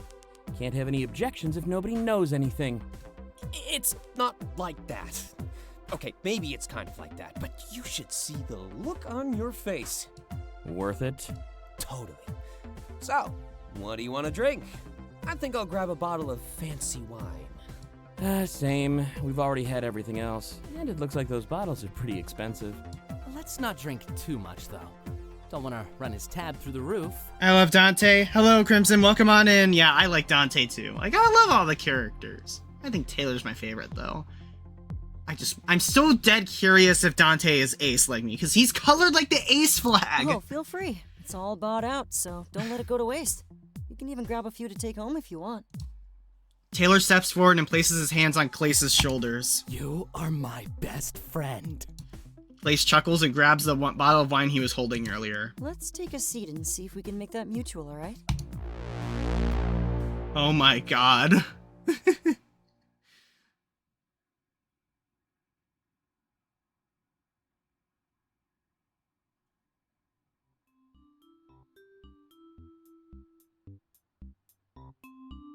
Clace holds a deck of cards, but not the kind you'd expect. It's a card game made for a night of drinking, with peculiar questions. Nothing held back, talk about going off the deep end for a first impression. Looks like this one's for Taylor. At least, I think it suits him the best. Yeah? What is it? Let's see here. What's the pettiest thing you've ever done? Oh, easy. You mean today or... Stalling rule! Objection sustained. You can't answer a question with another question. That defeats the entire purpose of the game, Taylor. Why did we make you the judge again? Just be thankful you didn't make me the executioner, man. Either way, stalling rule dictates that we get to ask another question. And not only that, but it doesn't have to be from a card. We can make it up. Oh, and if I refuse to answer? Shot. Oh, what a terrible punishment. I'm doing that all day anyway. Can I just take 2 shots and avoid this altogether? No. Objection sustained. Let's take it from the top. What's the pettiest thing you've ever done? Hey, I'm supposed to be making the objections. I'm the lawyer here. Taylor places his head into his hands and sighs. You're all really out here trying to ruin me. Just promise you won't repeat this. It's embarrassing. Remember, sworn to secrecy. All right. Well, I was dating this guy. He was cool, I guess. We'd hang out and watch TV shows all day. It got to the point where I enjoyed the TV shows more than him. And you know my motto, don't spend money if you don't have to. I ended up dating him for a year before actually calling it off. Gave me time to watch what I wanted. No subscriptions. We all exchanged glances, a little shocked. That's foul, man. Hey now, we all do stupid things when we're young. Young? This was just last month. But come on, you saw the new season of Insomnia Cafe. Don't tell me you wouldn't do the same. It was so good. A man-child. We're in the company of a literal man-child. Like your answers would be any better. I have dirt on all of you. Keep that in mind. Oh, you've made a big mistake now. Trash talking when we get to ask whatever we want. In that case, I'm gonna go with Delta. I know you wouldn't put me on the spot too bad. and my liver hurts, so I'd prefer a question I can answer. Can he do that? Yeah, reversal rule. He either elects someone or we spin a bottle. Gives him a chance to minimize his embarrassment. Delta, don't minimize anything. Throw him under the bus just like he does to us. We'll finally give him a taste of his own snarky medicine. Everybody looks at me. I guess I have to decide on what we ask Taylor. A bunch of questions flood the forefront of my mind and I focus. Thankfully, I've been gathering my thoughts. I'm ready for this. Let's see. What are the last 10 Alright, what do y'all think, chat? Which question should we go for? What are the last 10 pages in your browser history? Who do you currently have a crush on? What's your biggest regret? Who is the most attractive person here? Have you ever cheated on a significant other? I think the second one is my choice, but what do you think, chat?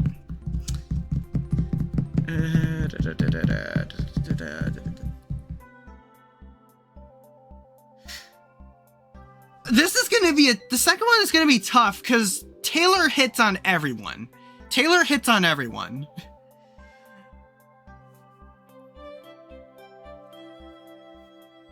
Yeah, I am tempted.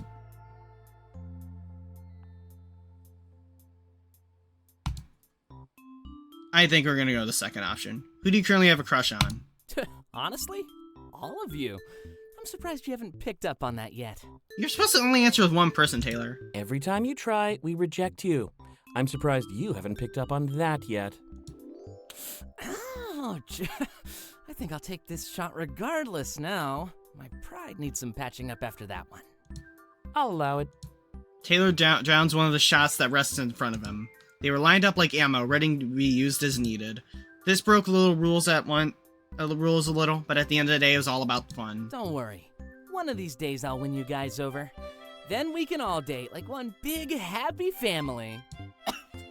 That is not the word you want to use, Taylor. You know what I meant. We all exchange glances, unsure of what happens next. The double question really threw a wrench in the momentum. Before continuing, Clace coughs to get all of our attention. I went last, so that means Delta's next. But no more freedom. Gotta stick to what's in your hand. And Taylor isn't allowed to be questioned until after his next turn. I nod and look down at the cards in my hand. It does seem like each one would fit a specific person. Clace targeted Taylor, so I'll try the same with my next move. Let's see.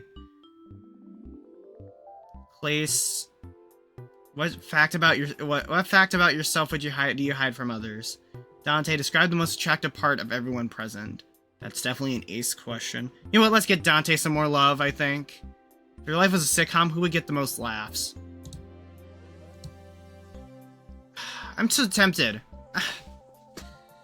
Let's do Dante. Wait, seriously? Way to put me on the spot, Delta. See? Now that's the kind of question I've been waiting for. Always a good idea to throw praise at your friends. And I finally get to hear what Dante likes about me. I've asked him for years, but he always acts ignorant. That shot is getting more and more tempting. But fine, just don't get mad at me if it's not what you want to hear, okay? Hey, everyone has their own taste. Wouldn't be fair to hold that against you. Yeah, don't worry. We'd never do that. As long as you get the answer right, of course. Dante sighs, realizing it may be impossible to please everyone at the table. A moment later, in rapid-fire fashion, he speaks his mind, almost like he rehearsed it. Clace, the voice. Isaac, the ambition. Taylor, the confidence. And Delta, the willingness to take risks. He smiles after he finishes like he's proud of his answers. Oh, that was honestly great. You admire my ambition? Yeah. Someday I'll have a work ethic like you. I spend more time looking at memes than writing. Same.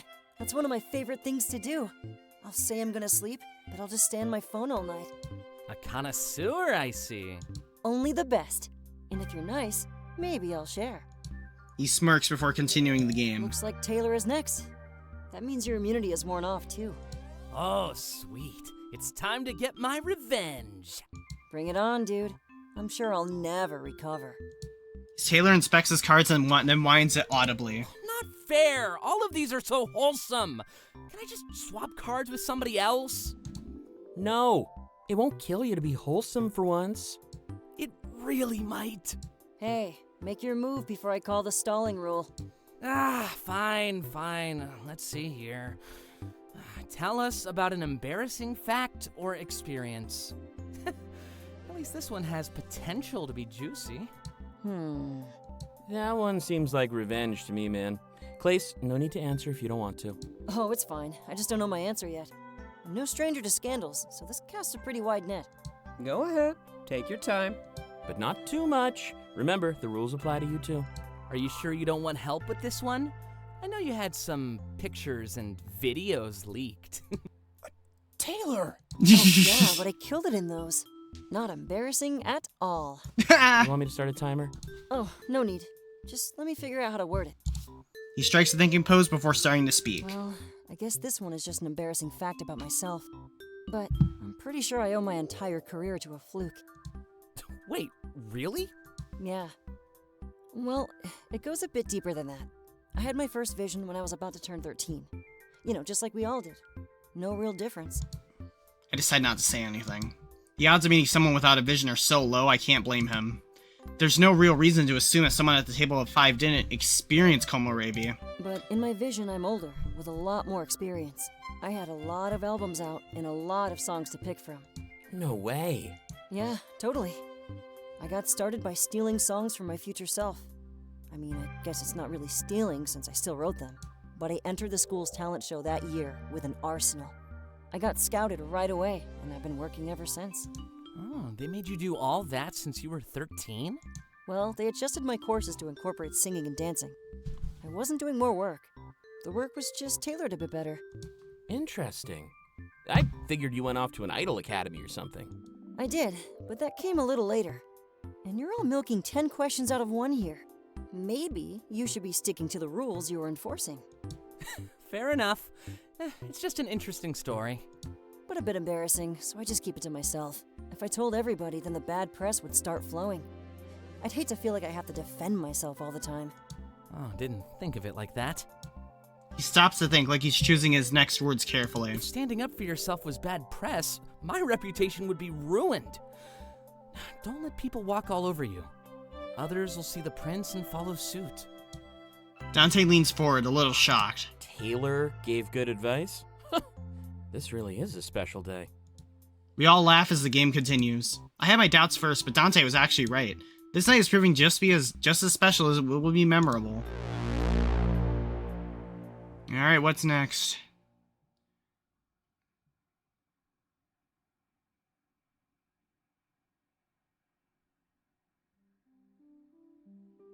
We're still here, okay. I lay on one of the couches and stare up at the ceiling. Dante and Taylor do the same while Clace and Isaac lie on the floor. It was basically unspoken, but we all decided to take a quick breather. Hey, how'd you two meet anyway? This must have taken a lot of coordination. Not really. Yeah, we met on Taylor's stream. Nothing crazy. He mentioned he was taking a break from work, so I invited him over. Seriously? I keep a pretty good eye on who's watching my stream. Even if they don't chat, I can still check out the user list. Can't say I ever noticed your name pop up there. Oh, I don't use that name online. Or my legal name. The agency gave me a spare account so I could be anonymous. Isaac didn't even know who I really was until around a week ago. Yeah, it's basically a burner account that influential people get. If he went around posting as himself, he'd never have peace of mind. The account basically vanishes if his identity is compromised. Sounds like a spy novel. Is that even fair? A license to do whatever you want online? Well, I'm still subject to changes in my score, so it's not like I use it for evil or anything. It's just an extra layer of security. I think that's pretty cool. Good to know they care about your safety. Yeah, totally. They pitched it as a digital security guard. It keeps people at arm's length, but it's not always good, because then I have to deceive people like Isaac. I was worried he'd hate me when I told him the truth. Any way you look at it, I lied to him for ages. But it's not like he wanted to. He didn't have any ulterior motives either. True, but I still feel a little guilty. So buying out the bar was more like a peace offering. I'd like to get things off to a good start. No secrets between friends. No place for those here. Yeah, not if we plan to be friends forever. Forever? Until death, in Isaac's words. We were getting a bit sappy earlier. Death? Sappy? Yeah, we're a quirky bunch. And I don't plan on dying anytime soon. So I hope you're good with being friends for a long while. Yeah, of course. Clace laughs, and I could tell he's a little weirded out. You know, I don't feel like I'm an outsider anymore. That card game really helped me get to know all of you. Before you came upstairs, I was worried you'd hate me. Nah, Isaac is a pretty good judge of character. When he vouched for you, I knew we were in for a good time. He was just being shady about everything until the last minute. Yeah, I'll take responsibility for that one. I hope you can understand why we needed some privacy. He looks to the side like he's a little shy about what he'll say next. I'd also like to request that you offer me more during my stay. Of course. So, just to get things straight, you're on a small hiatus from your music career. Yeah, just wrapped up my tour, so it seemed fitting. And I don't need to start a new album for a while yet. Combine both of those facts, and boom, freedom. We're gonna make the most of it, too. Don't want you looking back on this with any regrets. Yeah, definitely. Thanks, Isaac. For everything. While they talk, I get off the couch and slowly walk away. I let them know that I'm just taking a quick breather. It's been a wild night. As I continue to walk, I hear their laughs slowly dissipate and replaced by music. I look off the railing and down to the first floor. Everyone seems to be having the time of their life tonight. Makes me wonder if any of them knew what was going on up here. Chaos would probably ensue if they knew Clace was mere feet away. I don't know much about him, but I know he could easily draw a crowd. It's probably the most important quality for someone in his line of work. Experience heart-to-heart fragment. Clace 1. Let's go.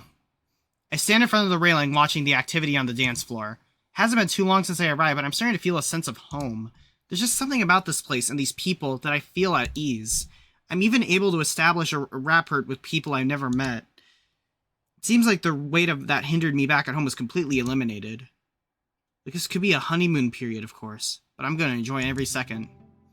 Clace approaches me, startling me out of my reverie. Hey, how are you holding up? This is the first time I've seen you away from the rest of the group. We're all having a blast, you know. I hope you feel the same way. Well, it's a lot better now that I'm alone with you. What? Are you flirting with me? It's never really been one of my strong suits, Delta. But I do think you're cool. That's why I decided to come check on you. He gives me a soft smile before taking another sip of his drink. I thank him for coming over to check on me, and I expect him to leave.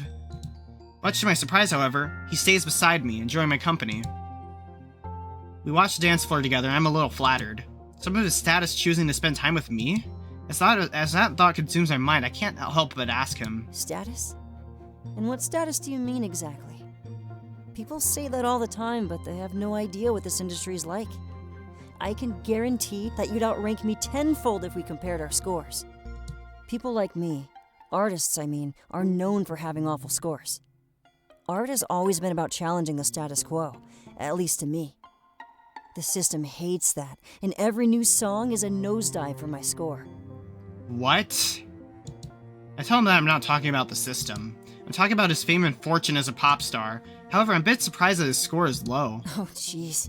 Now I'm embarrassed for going off on a tangent. Whenever somebody mentions status, I always think about the system. We're just numbers in a computer. Fame and fortune will always come second to that. He takes another sip of his drink. It goes against my values to treat one group of people better than another, too. So this status that you're talking about, it's from the outside looking in. When I watch you and your friends, I'm actually pretty jealous. He's envious of us? I ask him to elaborate. At this point, I think the alcohol is elaborating, not me. But everybody dancing down there, I bet they wish they could be up here. They'd probably even abandon their friends and family for a life of luxury. And by the time they regret it, it'd already be too late.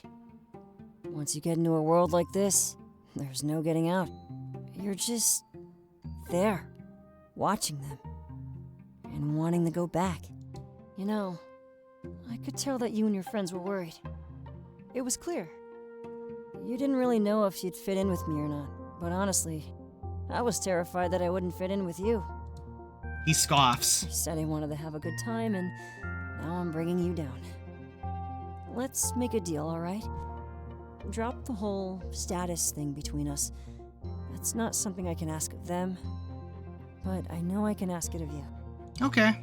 He motions down toward the dance floor, and I understand what he means, especially now that the people are starting to recognize his face. They look up from the dance floor, taking pictures of us. Just like they want to be up here, I want to be down there.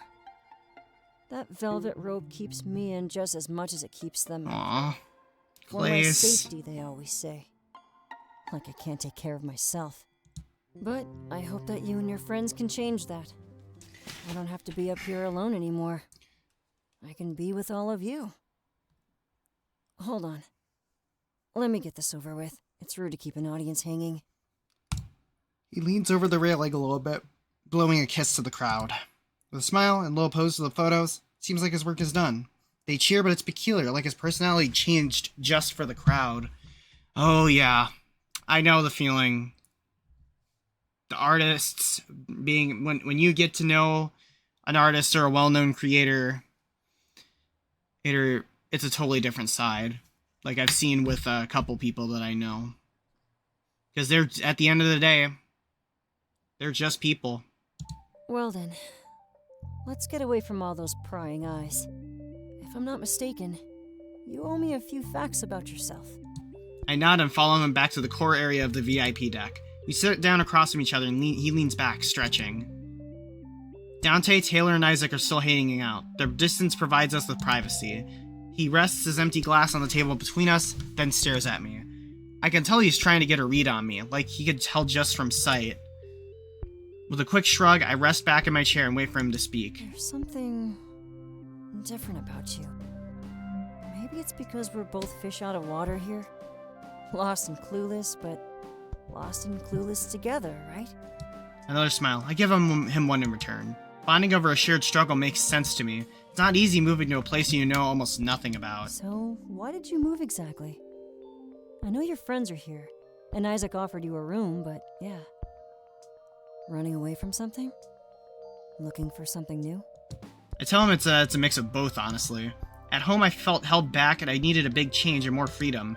I also don't know what I want in life, so I'm guessing it's an excuse to find myself. Find yourself? I've been there, and it's not really what you'd think. Sometimes, finding yourself just means realizing how lost you really are. In the face of something like that, blissful ignorance almost seems preferable. Oh my god, this is relatable. It might just be the alcohol, but that sounded rather profound. Clace immediately leans forward, giggling at what he said. I am so putting that in my next song. Look, we just met and you're already inspiring me. Let's have another drink, alright? I like where this is going. He quickly scurries to the bar and prepares 2 glasses of wine. Carefully walking back, he tries his best not to spill anything. Sitting down with a smile, he places the drink on the table. Thanks for opening up to me, by the way. It's enough to know your reasoning. I shouldn't pry for specifics. If I keep making you talk about your past, you'll never move on from it. So, let's have a drink to the future, alright?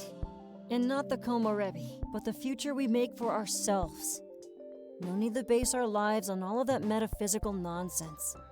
I raise my glass and we drink in sync with one another. However, when we put the glasses down, I have to come clean. This is when I let him know that I've never experienced Komorebi. Oh, really? Well, even better. From what I've seen, people like you live happier lives. I've never understood all that counselor nonsense. I totally agree and thank him for his point of view. If anything, it seems like the remnants of a dead system. People our age haven't long since to come to terms with Komorebi, but while we're on the subject, I had to ask him. What did he see in his vision? Did he see his fame and fortune? I know he had songs in his head, but what else did he glean? He immediately looks taken aback and his ears perk up. He looks worried and blushes softly as he adjusts his scarf. Such a mixed reaction. I can't tell if I did something bad or not. That's a third date kind of conversation, you know? But I doubt this is the last time we'll be hanging out together. Just put that one on the back burner. At least for now. Does that mean that we can count this as our first date?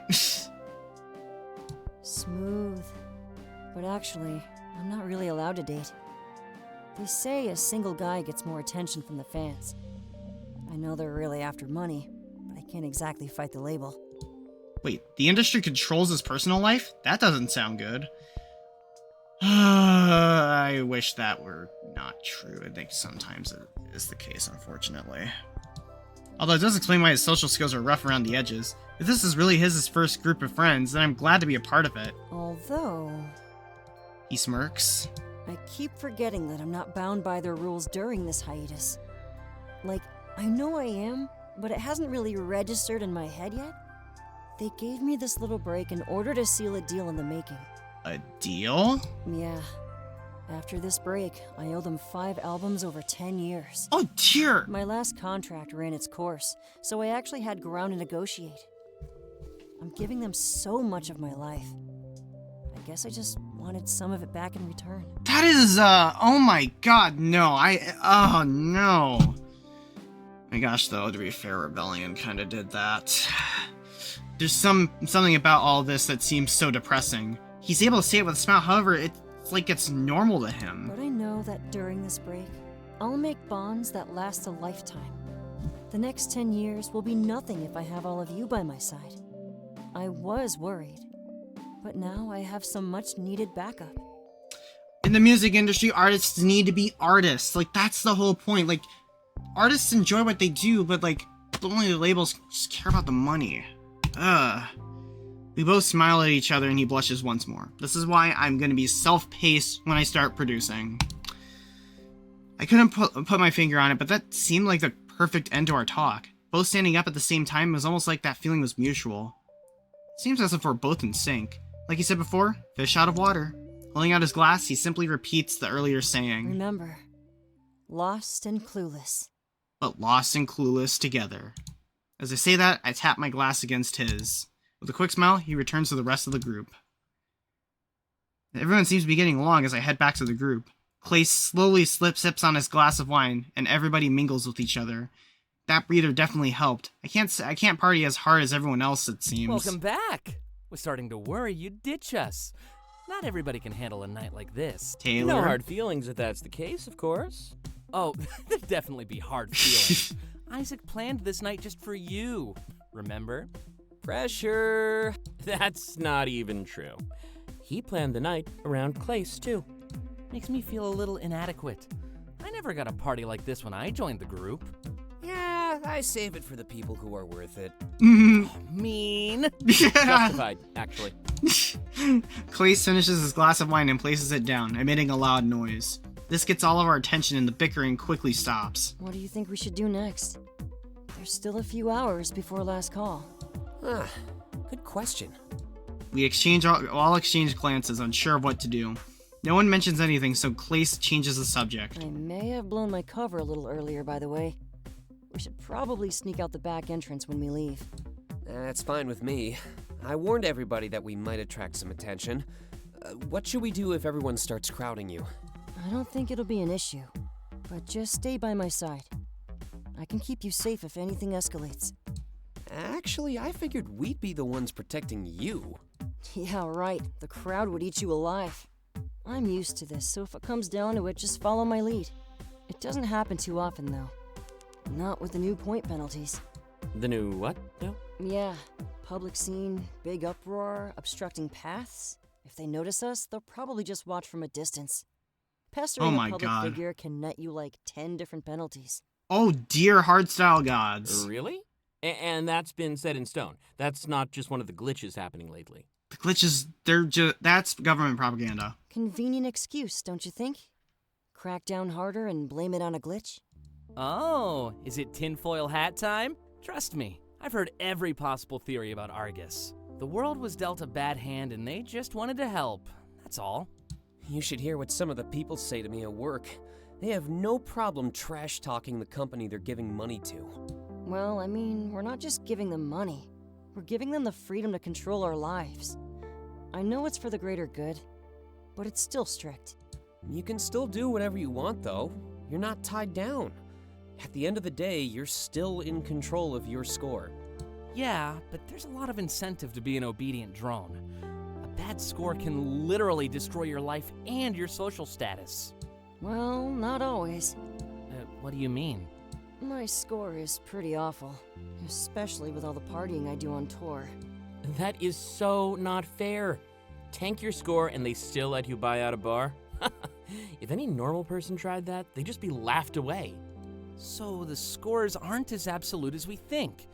I mean, as far as theories go, that's pretty common. But you Wow. can't say that's part of Argus's game. Notable people have always been given special treatment. It's not like that's a new addition to our society. Nothing changed. Shouldn't it, though? That's a bit too deep for me. No sense wasting time on something you can't change. It's just wishful thinking, like trying to defy your vision. That doesn't mean you should just sit back and give up. As long as you believe in your cause, a losing battle can still be worth fighting. You guys flip-flop way too much on whether or not you believe your visions. Us and the rest of the world, Isaac. We weren't all given a bright one like you were. Everybody looked shocked and exchanged glances. I know alcohol was at play, but Dante just made a big mistake. Revealing facts about another person's vision? Really bad move. I didn't have a vision, but I knew that they were super intimate. Sharing your vision with someone else is an expression of trust. To have them speak about it to others, it was a bit of a betrayal. You may think it's bright from what I told you, but unless you're all there beside me, it'll feel hollow. When things get tough, the hope that I can change it keeps me going. Dante shakes his head upon realizing his mistake. I'm sorry, Isaac. I didn't mean to speak for you. It's fine. I'm among friends. I would trust all of you with this stuff. Just not now. That's fair.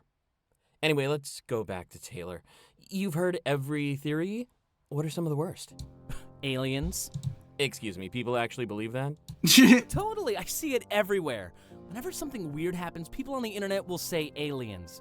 And I do have to admit, Komorebi is pretty high up there on the weird scale. Yeah, but aliens? Hey, I never said I believed it. I think the deterrent theory is way better. The what? Oh, I know about that one actually. Right before the first visions, world tensions were high. Everyone thought we were moments away from all-out war. Then, all of a sudden, Komorebi steps in. We don't care about fighting each other anymore. We have a new common enemy, the future. Yeah, that makes sense to me.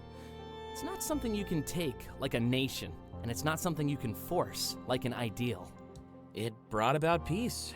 Whether random or created, that's still the case. I don't think I can buy the theory that someone created Komorebi. It would be impossible to manufacture something like that, right? I don't know about that one. There's always a scientist that tries to play God, you know? Like I said, I'm more inclined to believe that theory.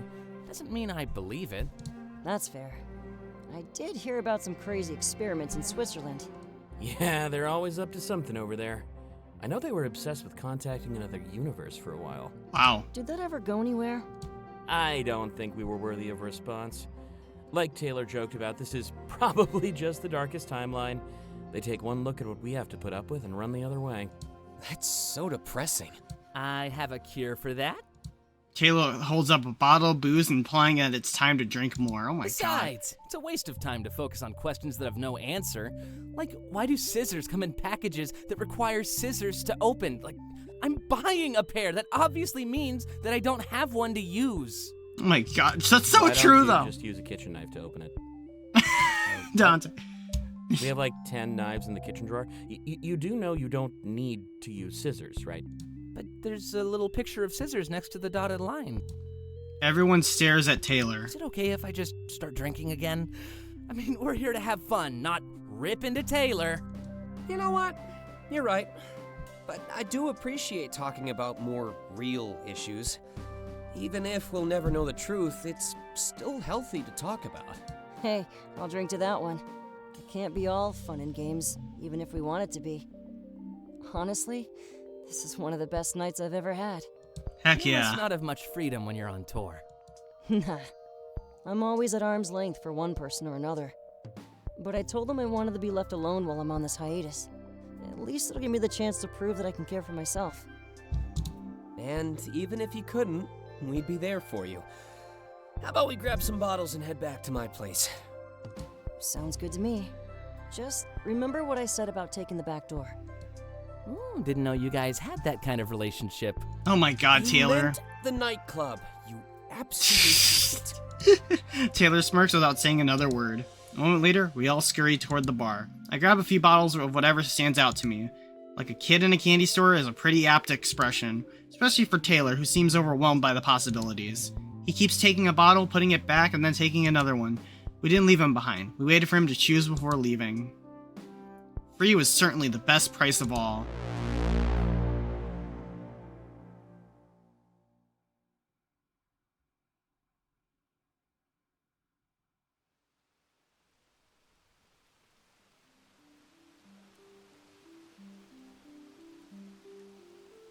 We scurried down the streets carrying more alcohol than we could ever drink, but it was all paid for, so there was no point in letting it go to waste.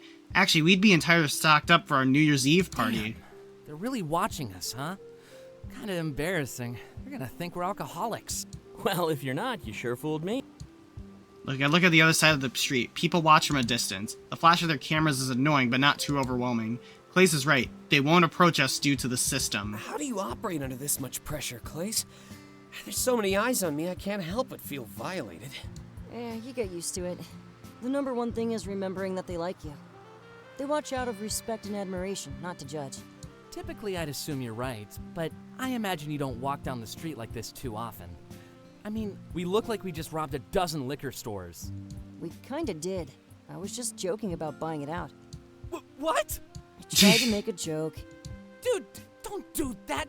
You almost gave me a heart attack. Nah, I'd never do that. It'd be way too boring without you. I keep looking at the other side of the street. The crowd grows. Isaac was right after all. We definitely got some attention. Thankfully, I made sure to dress nice and act confident. Really? Good to know I made a nice first. Before he can finish, we hear a bottle of booze hit the ground. It shatters and I feel some drops splash against my ankles. We turn around and Dante stares at us. Clearly his fault. We will never mention this again. The crowd that was watching us laughs like a studio audience. It's so weird, like they can't cross the divide between us. The system is keeping us apart despite our desires. I'd agree, but I know you'll just end up dropping more. You're next level clumsy, and now it's embarrassing me. Nothing wrong with getting embarrassed. It'll help keep your ego in check. Me? Ego? It's undeniable.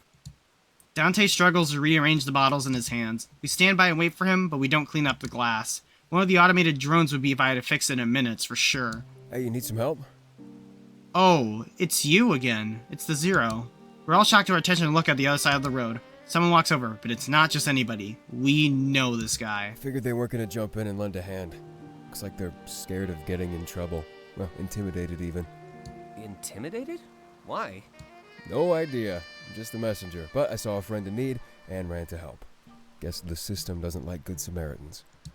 Well, it's not that. Our friend here is kind of famous, so they want pictures. The system is actually protecting us from a stampede. Oh, famous? Really? Been here for a day and I'm already making connections? I'd be super jealous back at home, you know, if we cared about that kind of stuff. He kneels down beside the broken glass, running a couple fingers through the pool of booze, and he then tastes it. We all look at each other, confused and a bit concerned about the health risks. Oh, you drink this stuff? Yeah. Tastes disgusting. Yeah, but it makes us happy. Is this Argus's doing? Make you happy with drinks so you don't fight back? What? Just some food for thought. Or drinks for thought, I guess. Here, let me have some of that. He motions towards Dante and holds out a hand. Dante looks at all of us, confused, before giving Zero some bottles. Carrying them with the relative ease, he shrugs, unsure of what to do next. Where are we going? Home. Well, I don't want to intrude on anything. I'll just help you carry your bottles and then go on my way. Let's call it even for the food you've been giving me. Sounds fair. Are you sure we won't get in trouble? No. It doesn't matter anyway. Look at all the people taking photos of us. Any chance that we wouldn't get caught is long gone. Is it actually a crime to talk to a Zero? Well, it's a crime for them to sneak into the city. I imagine it's against the rules by association. If we get docked points, let's just contest it. Fair. The system really keeps you all apart, huh? He tilts his head to the people on the other side of the street. Looks like both sides are worried about their score. Common sense tells me you could coexist just fine. Common sense? Not a lot of city folk have that. But thanks for the help. I appreciate it. Well, you could show your appreciation by actually talking to me. Every person I meet, it's always score this and points that. I don't care about those. Let me make that crystal clear. Well, you could tell us about yourself. We have a bit of a walk ahead of us. At least an hour. I want to hear about the famous dude first. What did he do? Suck up to Argus the most? Hey. Not really. My score is terrible. But I like to sing and dance, and people like to listen and watch. I'm on a break now, but I usually just travel the world and perform. That sounds stressful. You have no idea. I'd suggest easing up on the Argus hate, though. There's no need to draw attention to yourself. Yeah. You want to fit in as much as possible. It's hard to do that when I can't enter any buildings. I'm supposed to have a phone with a special chip in it. I don't even have any money. How am I supposed to fit in? Aren't you here with your friends to fight that, though? You know, so you can have access and stuff? No, they're here to fight it. I'm here to see the sights and learn about this city. There's a lot less green around here. It's super depressing. Suddenly, I remember the pamphlets I was shown earlier today. This would be a good time to get more information from Zero. Something told me we want to make a habit of hanging out. I decided to ask him in an effort to make productive conversation. The perspective of an outsider is always good. It challenges your views. He seems to dislike Argus, but does he really believe the things I read? Pamphlets? Wait, which ones are you talking about? I let him know what I heard. They believe that Argus is responsible for Komorebi. And not only that, but they believe Komorebi disproves free will. It's ridiculous. Argus must have planted those to make us look bad. We did bring some reading material, but not as stupid as that. What did you bring exactly? You know, just stuff about the impending land crisis. We grow in numbers while your cities grow in size. Less food and more people. A pretty bad combination. What? I didn't know it was so severe. It's definitely going down that route, yeah. But it's best to take care of it before it becomes a problem, you know? We just have foresight. Figured you'd all be used to that by now. Though I guess everyone focuses on potential futures. Kinda stupid when there's a real one right in front of your noses. One look at a Zero colony and you'd be on my side, I guarantee it. Huh. I see. Well, thanks for helping. And I hope you enjoy your time in the city. Of course. It's nice to have a change of pace. And if you want to help in return, just tell people we aren't that bad. If they believe Argus that much, we'll have no chance. Especially if they're starting to fall for those fake pamphlets. Whoever made them, it's clearly just an attempt to undermine. Honestly, that's the best way to ruin somebody. Attack their credibility until it doesn't even matter if they speak the truth. Remove our willingness to hear so we don't care what you have to say. Exactly. But like I said, it feels like a losing battle. Maybe you should share some of that happy juice with me. He lets out a soft laugh and we're uncertain if he's serious or not. But since we've been walking the entire time, we've lost the crowd. The return to privacy and anonymity was a welcome one, to say the least. How much farther is it? Maybe 5 more minutes? Alright. This is turning into quite the workout. I'm thankful that I got to make some new friends, though. Likewise. And you're moving in with Isaac, right? Guess I'll have to come and visit more often. Oh, that'd be awesome. But I can come to your place for that stream we talked about. I think a lot of people would be interested in watching it. You're telling me. Just be warned that I say a lot of stupid stuff. You kinda have to turn off your filter to fill dead air. I watch you all the time. Trust me, I know. Let's settle on a date and time, and I'll get them to make a press release. The more hype we can build leading up to it, the better. Sound good? More than good. I never watched Taylor, but this has me interested. Yeah, you never watch. You just leech off of my viewers. That's a good life. We laugh as we continue to walk home. Zero is rather quiet, though. He's probably just not sure where he fits in, but we still appreciate the help. By the time we make it back home, he barely says another word.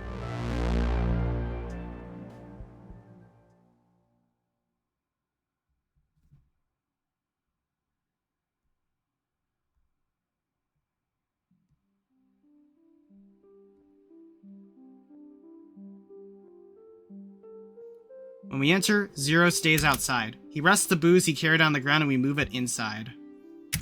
It takes a couple hours to transport it, but we eventually get the job done. Hey, it doesn't look like he's leaving. Taylor peeks through the window. It's a bit odd, both on both Taylor and Zero and the Zero's part. Well, that's a little odd. I'll go talk to him for a few minutes. You can all relax. I won't be gone long. Sounds good to me. Yeah, I'm getting pretty sleepy over here. Fair enough. I'll try to hurry. You should mingle for a bit. There's no more prying eyes around. I'll show you your room as soon as I get back. I'll start the timer. As Isaac steps outside, the rest of us gather together. We sit down on the couch in unison and let out loud sighs. I'm getting old. Wow, Taylor. Getting. Funny. Dude, you're 23. You're not old, you're just dramatic. Speaking of dramatic, you sure know how to draw a crowd, Clace. I was worried they'd cave and start swarming us. Nah, they usually behave. Even without the system, I'm sure they'd still respect me. The relationship I have with my fans is certainly, unique. Sure seems that way. Watching them stare at us felt so surreal. Hopefully it doesn't happen again. Well, even if it does, you get used to it. But I'd be down to go somewhere more private next weekend. And it might be a good idea to avoid that zero if we can. Why not hit up the Wayfarer? It's pretty dead in there, and I love the Atmo. What's that? A pub, and a pretty good one. Cheap drinks, and they don't mind pouring extra. Sounds good to me. Honestly, a nightclub may not have been the best first choice. I hope you can forgive me for what happened after we left. Don't worry about it, Clace. And I heard you suggest the Wayfarer? Whew, I'm so down. After tonight, I could definitely use a more relaxed outing. Looks like Isaac is back, but he kept his word of not being gone for long. He sits down on the couch with the rest of us and yawns. I'm just going to die here now. I think I've used up my social energy. It's all over for me. You still have to show me to my room. All over. I can show you if you'd like. We cleaned that room together, and now I know why. But I'm curious, where's all your luggage at? Oh, someone's gonna bring it over tomorrow. They'll take care of everything, so don't worry. Are we just gonna let Isaac pass out there? No way! This is my couch! Even if I have to carry him to his room. So romantic. Hey, yo! I'll never do that again. Oh, my back is still recovering. Wait, you've slept in his bed before? Upon hearing that, Isaac immediately jumps out of his seat. All right, it's time. If you're showing Clace to his room, I'll stick with Delta. What? There's something I wanted to talk about anyways.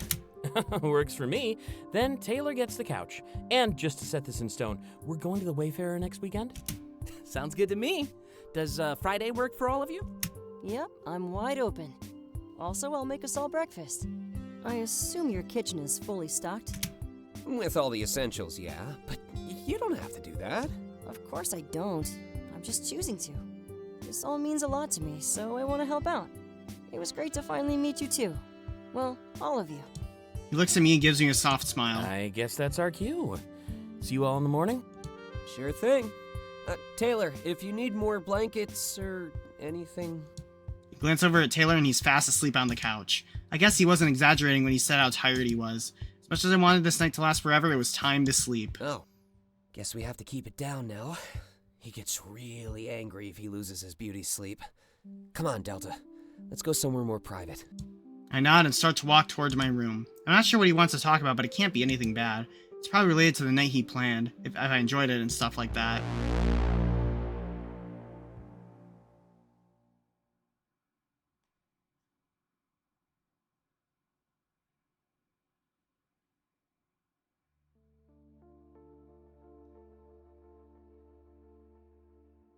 As soon as we get to my room, I sit down on the bed. Isaac follows suit, sitting down beside me, but also keeping his distance. He has a sense of familiarity to this otherwise bland and lifeless room. I didn't have enough space to bring everything with me. A lot of my stuff, like my computer or bed, had to stay behind. I guess it's not a fresh start if you don't shed a little bit. So, did you have fun? What did you think of the plans I made? They involved you, so they were pretty much perfect. Wait, all it takes is me? No, I definitely got too ambitious then. Oh well, at least next weekend will be low effort. Not that there's anything wrong with ambition, though I guess it's one of those in moderation things. You could easily go too far. Even Argus was started by someone with high hopes. He rubs the back of his head a little bit like he's nervous. I hope we don't get docked too many points for what happened tonight. Community service wasn't how I planned to spend the rest of my year. We didn't even do anything wrong. So why do I feel so guilty? Shaking his head, he lets out a dramatic sigh. Oh, everyone keeps inheriting such flawed ideals these days. Our minds are sewn shut before we even have the chance to open them. Makes us scared of change. Scared of things that are good. The world was never reinvented by people who thought inside the box, Delta. But try as hard as I can, the envelope always pushes back. Rules, guidelines, scores, they just foil progress. I nod, unsure of where he's going with this, but I imagine the score means more to him than others. He works for Argus, after all, the people who have governed everything. Getting on their bad side would probably cause endless worry. Yet here he sits, with a look of realization on his face rather than fear. Like a look of a man who just realized what needed to be done. I think we'll need to have a proper conversation about all that nonsense. Especially with everything that's been going on the last few days. That Zero seems to like us, but I can't blame him. He gives me a thumbs up and a wide smirk. We're just the coolest. We both laugh and then he inches a little bit closer. For real though, people get in trouble for this kind of thing. But if we do, I want to fight it. And I want your help to do that too. Talking to a Zero shouldn't have to damage our lives. I agree. He approached us and the interaction was harmless. As long as no harm was done, I don't think we should get in trouble. Of course, letting one thing slide can easily turn into an avalanche. In fact, I'm willing to fight for a world where no one cares about that stuff. And if Argus just uses that to make an example out of me, well, at least I tried. Everyone else just accepts their punishment without asking questions. It's true, people can easily become blind to the status quo. Jump through enough hoops, and eventually you'll just get used to it. That's what Argus did. Taught us all to jump without asking why. Anyway, I'd hate to end this night on a sour note. I'm just drunk venting, and there's no need to do that right now. I came in here to thank you for tonight, and let you know that I'm here. I know things are getting off to a great start, but I'm still here. If you're ever lonely, scared, or thinking of home, just let me know. I haven't been this motivated in years, and it's all thanks to your arrival. He places his hands in mine. I've got your back. I guess I just Isaac. want to make that clear. At the end of the day, this give and take is all we really have. But you know what? It's all we really need. Someone there to help us when things go bad. Someone to direct us when we start feeling lost.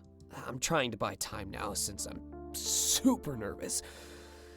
But I guess this is one of those things that I just need to get over with. Especially now that the booze has shot my confidence sky high. Without another word, he leans forwards and kisses me on the cheek. Aww! Isaac! Isaac! When he pulls back, his face is bright red. I've never seen him like this before. It's not a bad thing, though. I squeeze his hands with a smile before letting go. Enjoy your new life, Delta. And here's to a better tomorrow. Thank you, Isaac. He leaves the room, happier than he'd been all night. It must have been a relief that things mostly went off without a hitch. I plug in my phone and lay in the bed and stare up at the ceiling. It's almost been a week, but this doesn't feel like my bed. I wonder when that will change and what might spark that change. The fact that we can make anywhere feel like it's home is rather peculiar. Just might take more time. My eyelids feel heavy and I soon succumb to fatigue. The very same fatigue that I fought off in Isaac's car when we first arrived. But I feel like this time I can let it get the better of me. I deserve it after all. I sleep despite my worry that tomorrow I greet may not be better. Because vision or not, we were all united in our fear of what would happen next.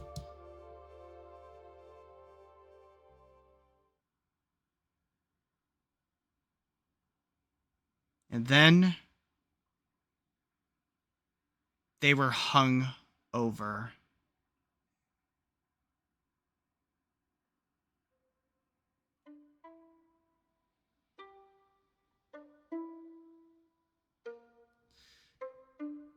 All right.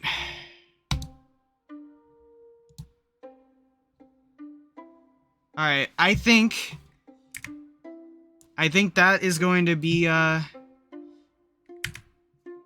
wait, what? How do I,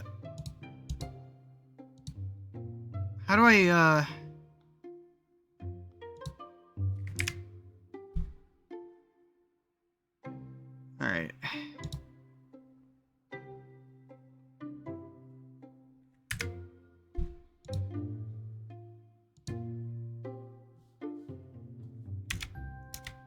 Is there a way I can... No.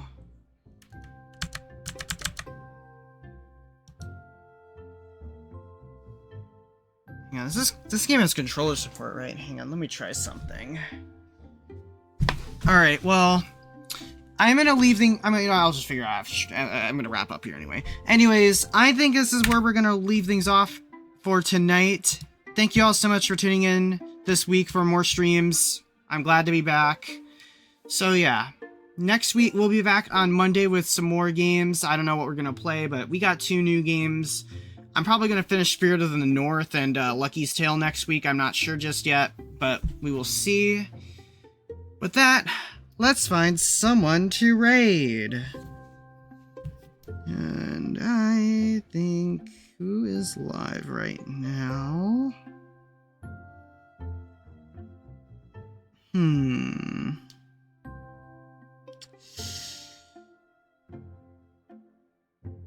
Who have I not raided before? I want to raid someone new. I think I'm gonna raid Blakey. So this is just chill stream, man. Have a good night, buddy. Thank you so much, Sparko. / raid. Let's raid Blake Blake, very good friend of mine. Alright. Ready up, raiders. Alright, ready up, raiders. Thank you all so much for tuning in tonight. We'll be back next week with some more amazing streams. Alright. Thank you all so much for tuning in. This is DJ Foxy. Have yourself a wonderful, wonderful night. Bye-bye. Bye-bye.